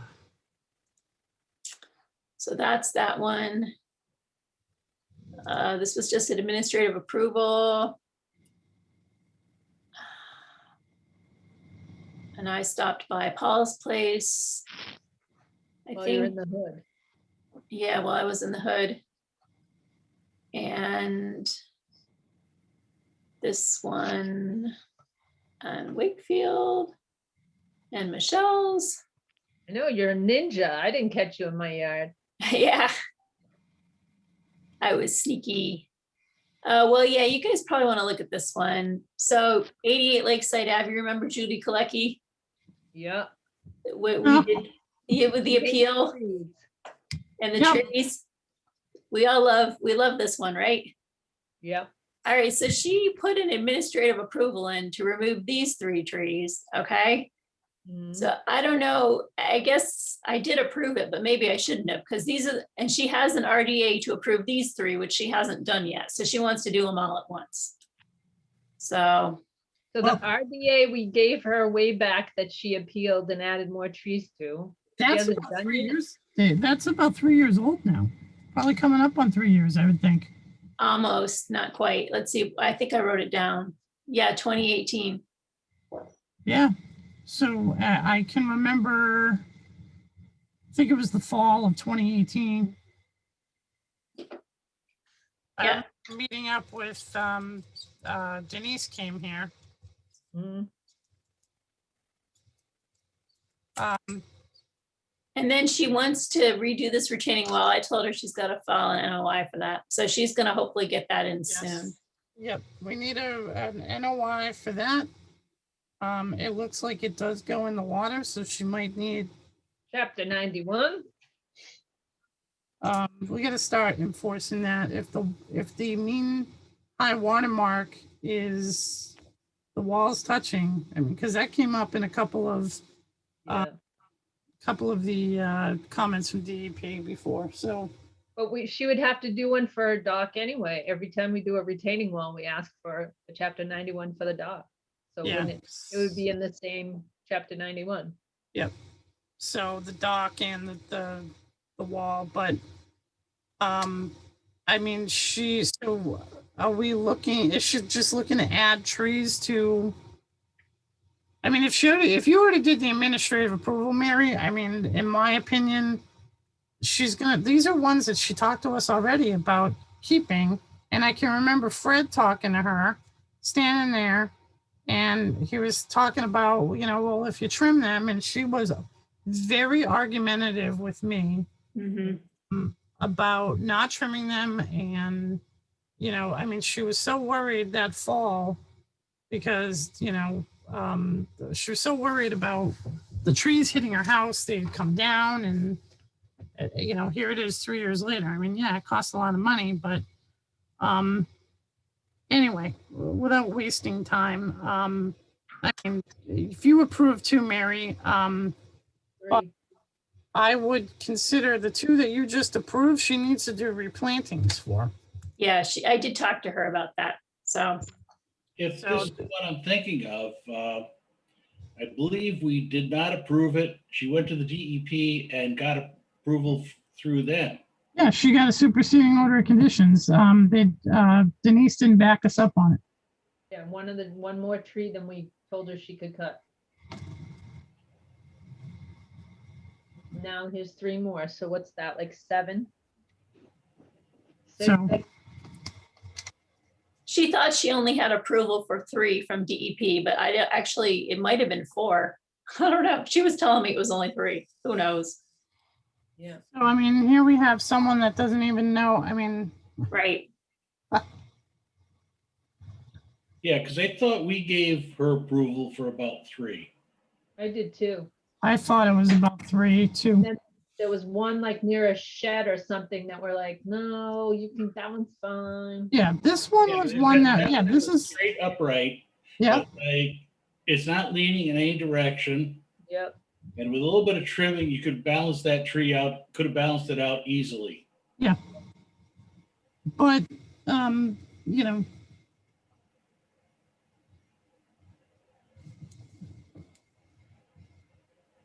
maybe that's something we need to consider as we move forward. Like if we have someone that comes back every couple of years and cuts a few more trees and a few more Right. trees. Maybe they what- need to go automatically RDA if they've pulled Yeah. some trees out. And that's something I was kind of wondering when I was dealing with this. I'm like, well, under our new policy, I can approve 3 trees, but Yeah, but it seems like we can't encourage the process of, well, it'll take me 6 years, but I'll get them all cut down. right, Yeah, I'd point out that the fact that you can approve doesn't mean that you have to approve. right, it's true. yeah, You can sit there and say, no, you've got a history of cutting trees. This has got to go through the whole board. Yeah, That gives you a nice, easy out. because that's also a way for people to bypass the legal process. And if for some reason something were to happen, or, they end up going a little bit beyond, you got to remember that administrative order has no legal hold up all whatsoever in court or with DEP.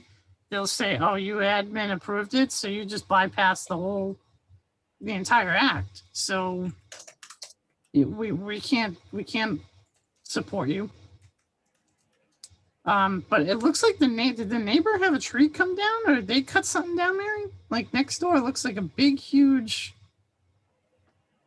In one of these pictures? Yeah, like in there. Then the neighbor looks like.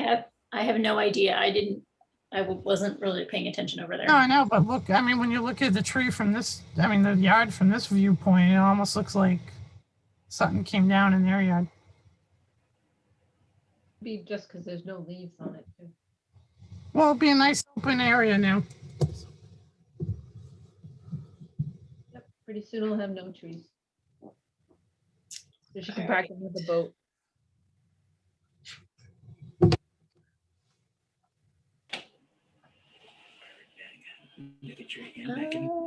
So this was a little interesting. 8 Douglas Road, they called me.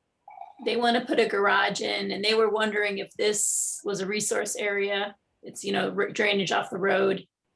I decided it wasn't because there's no connectivity at all with Browns Brook, which is in the rear of their property. But they still need to file with us because of Browns Brook. Oh, this is the other one. I knew there was another one you guys might want me. Okay, so this one, 46 Bates Point, we did an RDA, all right? So he's putting in a little garage addition or whatever it was. Yeah. He cleared all this stuff out. And he was supposed to, this is an RDA, but he was still supposed to get a silt fence inspection from me. He never did. It's up, the work is underway, so. So the clearing was part of the RDA? I think the clearing is more than it was, but it was supposed to have been stopped by planning because he's clearing more than 70% of the lot. Mm-hmm. And he went ahead and did it. I don't even know why the building permit. Now, unfortunately, see, Kelly does a lot of the building permits. And if she sees that there's a permit approved, she often pushes it through. I feel like maybe I should be doing more of them. Like I would have said, instead of pushing it through, I would have made a comment, you need to have a pre-construction meeting, contact me before I pushed it through. So I guess I probably need to talk with, it's because Kelly's there all the time and I'm not, that they have her do it, but really I should probably be doing more of them. But you think the clearing was on the RDA? I know Steve talked about it and we didn't like it, I remember, but. I don't remember because, well, what's the plan? What's going to happen to this? He needs to get the erosion controls up, right? If that was in the plan, that's got to go, that's going to happen now. Well, the erosion controls are up. They just never were inspected. I'm not sure that they're that great. They don't look good. I'd like them tightened up. Fixed, right? I mean, I think that it's okay for us to be tough when someone goes ahead without us. Yeah. Stop what you're doing, clean this up, and then you can proceed. Yeah. Doesn't have to be a mean stop for a long time, but it's got to be this gets done first. Yeah. Yeah. And the raw dirt drives me crazy. Right. Yeah, because really they should probably have something. This is Henry Road here. This is right next to 11 Henry, and they should probably have something along the road. Yeah. No, I can see it on the roadway there in the far right, lower right corner. So let's ask them to put like a silt sock along the roadway. And clean up their erosion. If they don't like that, then, I mean, it's just. So do you guys want to stop work for them or?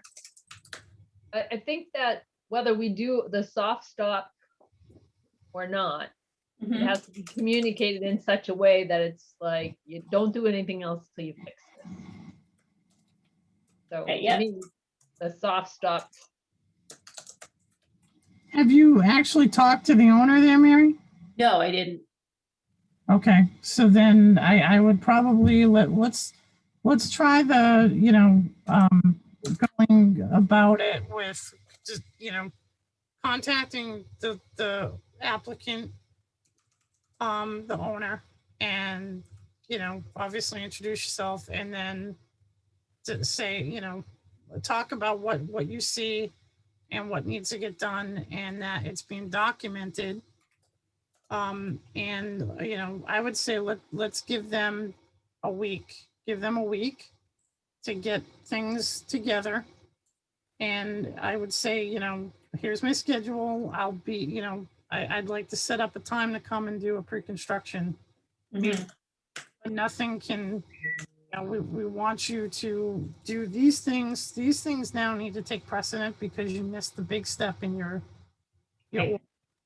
And I have to say, this was a Steve Balsavich project. I wonder how good he is at relaying the conditions to them, you This know? isn't, I'm gonna be honest with you. I mean, I do like Steve, but I feel like some of his projects we've now been seeing this laxed kind of, Yeah. you know, and I mean, maybe we gotta talk to Steve about, hey, look, you know, you gotta really communicate with your clients. Right, because I feel like often happens, he puts the project through, but the clients don't get the information. The engineer Well, says, oh yeah, we'll do this, we'll yeah. do that, and they don't, And they never do it. that's very typical of the engineer. The engineer puts it together and then hands it off to the construction company like Dugevich or whoever. And then they don't know what you know, they just see the plan that he drew up. So, Well, actually, it's also possible that they just don't care. They hire That's- somebody like Steve who has a good working relationship yeah, and is very professional and thorough. yeah, Get it approved, and then they go and they try to build what they wanted to do in the first place. yeah. I mean, that's another, you know, but I do agree with Michelle that it's, you know, when we see things like this, it needs to be a whoa, whoa, whoa, whoa. Yeah. Stop. Let's review what you missed here, because that's what, I mean, honestly, in a lot of, you know, a lot of communities, other communities, Mary, that's what they do. You know, hey, you stop. Wait a minute, you got to go back to here. Did you see this? Yeah. And some people, they go right to enforcement so that it's actually documented, because if you get a difficult, you know, owner or representative, then it's already documented that, you know, a violation has happened. And to be honest with you, this is a violation. Right. Very least, they should be stopped and have to come to before us at our next meeting and not do any work until the problem's been resolved. Not just stop until you fix this, but stop until you come and explain to us why we had to stop you in the first place. We were, Dan, like we were doing that about 2 years ago, and Doug received a flood of phone calls, and there were actually, it became to the point where Doug actually talked to the town attorney whether we were doing it correctly, and we were doing it correctly. We are doing it correctly, but it was something that our town really never experienced before. We've never been a board of enforcement before, and now we're in a very big flux of development in town, and we have to make sure that we're enforcing. Otherwise, Well, you know, I believe that that's true from a couple of years ago, but I think in the last couple of years, people have come to understand a little better how we deal with things and how we wanted them to deal with things. And, you know, we should be heading toward the point where people quit messing around with us. yeah, absolutely. But you'll still have some of those. Oh yeah. Some of those folks. It's always a small little Easter basket of a couple of folks that are always gonna see how they can bend around and poke. So, all right. So then if we want to do stop work on this, then I'm in favor of it. They're in violation of the first thing on their order, and that's a pre-construction meeting.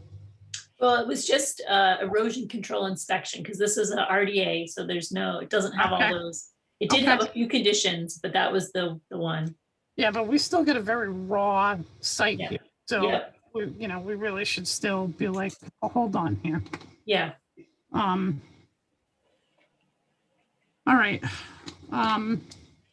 Boy, Base Point Road has been coming up quite a bit now in Henry.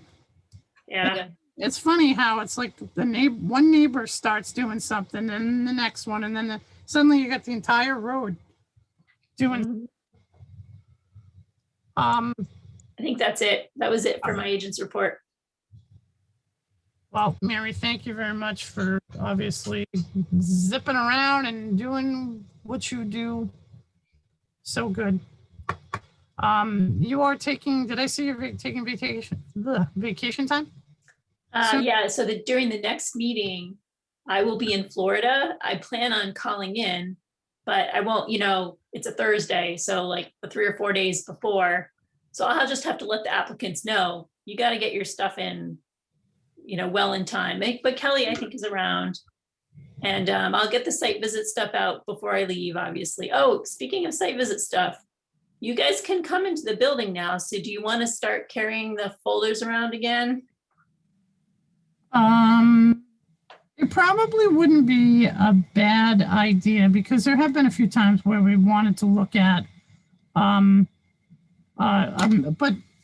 to be honest with you, Mary, is it possible to get like a tabloid size, rather than us opening up a huge map? Well, I have been asking the engineers to be giving you guys 11 by 17s. Yeah, because that's actually easier for us when we're walking on the site. Each of us can have a map in front of us because Dan may see something and Michelle may see something. And, of course, I'm, looking around, falling in holes. So in those cases, we Yeah, would- you haven't done that in quite a while, Joey. No, I almost fell at the railroad though. So, yeah, it's actually nice to have the tabloid size. It's just big enough. So Well, I can require them to submit it with their NOI, and that makes it a little easier. And then you guys can pick up the bag like you used to, and you can hand it out there. And that way we know they're there, as opposed to we're not sure if they're going to show up at the site visit or not. yes. Yeah. It is good. Yeah, I don't see why not. Why So we just would have to get back into a schedule of, someone picking up the bag or whatever. And like Joey, are you guys still taking notes like on all of your site visits? So that stuff should come back to me because it's, part of the file, really. Yeah. I'll interrupt for a second. I still see a Pam Sheeran on the screen. Is that somebody that's waiting for us or? No, she probably just didn't hang up. I'll remove her. She was on the 6 South Shore. Yeah. So, I'm sure, we all saw the write-up in the newspaper, Telegram and Gazette of our friends over on 16 Old Douglas Road, known as KQ. So, I have to say that I am, I understand that they were in litigation on a certain situation, but they got fines, Mary, maybe we should run this by the town attorney, but they got fined from EPA for stormwater, illicit discharge of stormwater.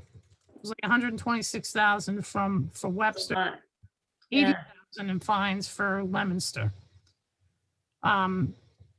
I mean, they were willing to come before us and try to work with us. They were a little bit hesitant at first, but then, of course, some people that send off emails consistently and tag EPA in them, clearly that professional knew something. And I really have to be thankful for that person. So anyway, I feel like, we did, I think I got a couple questions here. The stormwater upgrade that we approved for that facility, is it going to, is it going to be sufficient enough for what EPA is saying? I would like to see a report from EPA. We asked them about that and they said that they would share it. I And I think he told me, the engineer, that they have to come back before us because the plans have changed, I believe, as a result of the EPA work. So I think they're coming, That I think and they're coming in back. fact, the other thing was that they were moving some of the stuff away from needing an easement on the town land. Yes. So yes. that becomes a change in the design. So that would force it back. But however, I would suspect that they're much more interested in keeping the EPA happy. But the thing is I feel like, you know, are we able to issue enforcement and potential fines? Oh, I get what you're saying. So EPA got them for the big problem. Can we, Webster, get them for the local problem? Yes. And you know, that's why I want to know, you know, I want them to let us know I want to know what's in that report, what EPA saw, what needs to be done. And I just find you know, this is the thing that ticks me off is I wanted them to come to us every year with a stormwater runoff. I wanted the water tested. And what did they argue and kick their feet and stomp their feet about? They didn't want to provide us with stormwater testing statistics and analysis. They have to provide it to the EPA because EPA told them they wanted it. Yeah. So it's no big deal to give a copy to us. EPA is one of those people, I mean, they'll drop in on a helicopter and it's a done deal.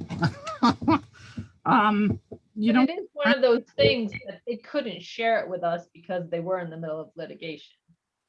So, yeah, so they weren't sharing any of that stuff because of litigation. But when we were permitting that, I wanted at least for kind of like what we did with the with Glenn with the storage lot. I wanted 5 years of give us storm, you know, give us some after this is done. You kind of want to follow up on it and make sure it's working correctly. Mm-hmm. Yeah, in fact, I even suggested that they have to report some of that stuff to EPA because they failed to report it before. Well, they're gonna. And I thought they should just make the effort to give us a copy. They're going to make those reports anyway. So I think we put in our order that the brook is going to get tested.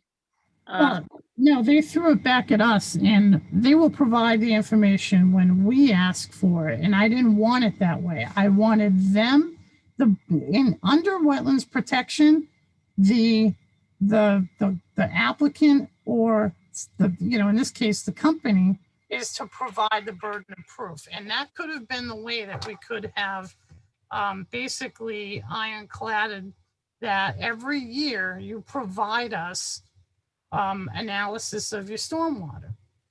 And they were fighting, you know, they were arguing with Mary about, we don't like the wording on this. We don't want to do this.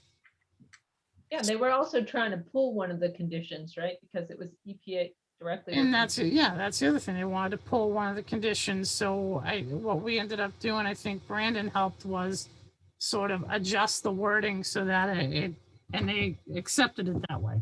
But I think they realized that we necessarily weren't going to just totally like, all right, don't worry about it. But the thing is this is, you know, I mean, they sit up gradient of a major, you know, a major brook that dumps right into the lakes.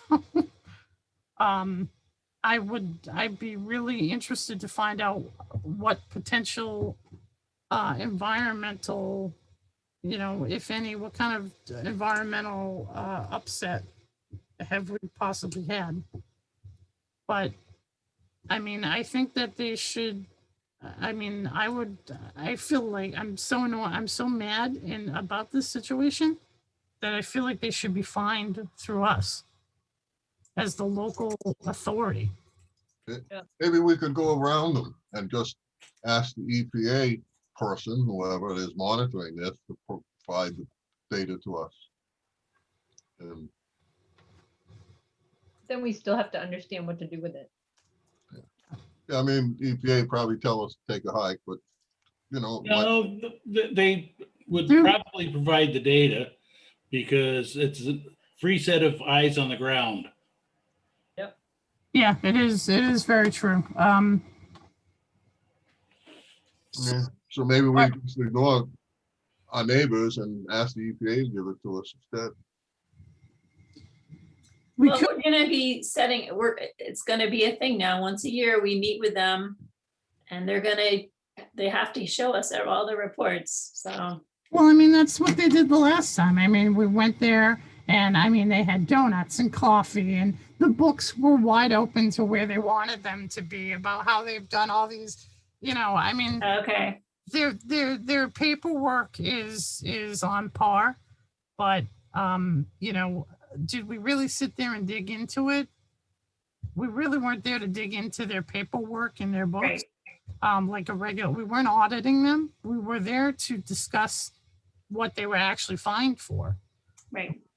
And Well, they should be, I mean, when we meet with them, I'm hoping they're gonna hand us, we're not gonna have to dig through their books. They're gonna hand us a printout of, you know, the stormwater report or whatever they're sending the EPA. I think we can ask for that. They well, should get those. I'm wondering if we're able to have a monitor. I wonder if Brownsbrook should have a monitor in it now. That might be something to think about.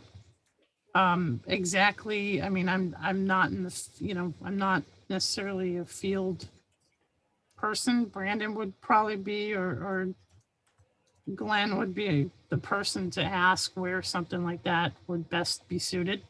Well, if you're going to put monitoring in, since there is runoff that's going into that stream along the Grand Trunk. Yep. And you have Brown Brook coming down where they're, if the water coming from them is going into, really, you've got to catch it at the culvert that goes under the Grand Trunk. Okay. Because that's the point at which the two have merged. Either that or you have to measure both of them. Yeah. But that gets into the problem that you also have the runoff from Route 16. I volunteer to go down and collect a bottle of water every once in a while. Okay. Hey, Glenn, you know, someone else was doing that and definitely caught their attention. So, but let's just, you know, let's maybe figure out what we should be doing with this, because this is a big violation. Yeah. Yeah, I think first thing we should do is just contact EPA and say, can we get the annual reports from LKQ since it's dumping into our lake, our jurisdiction?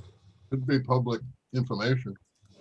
Well, the thing is too, is, I mean, there's well water right there.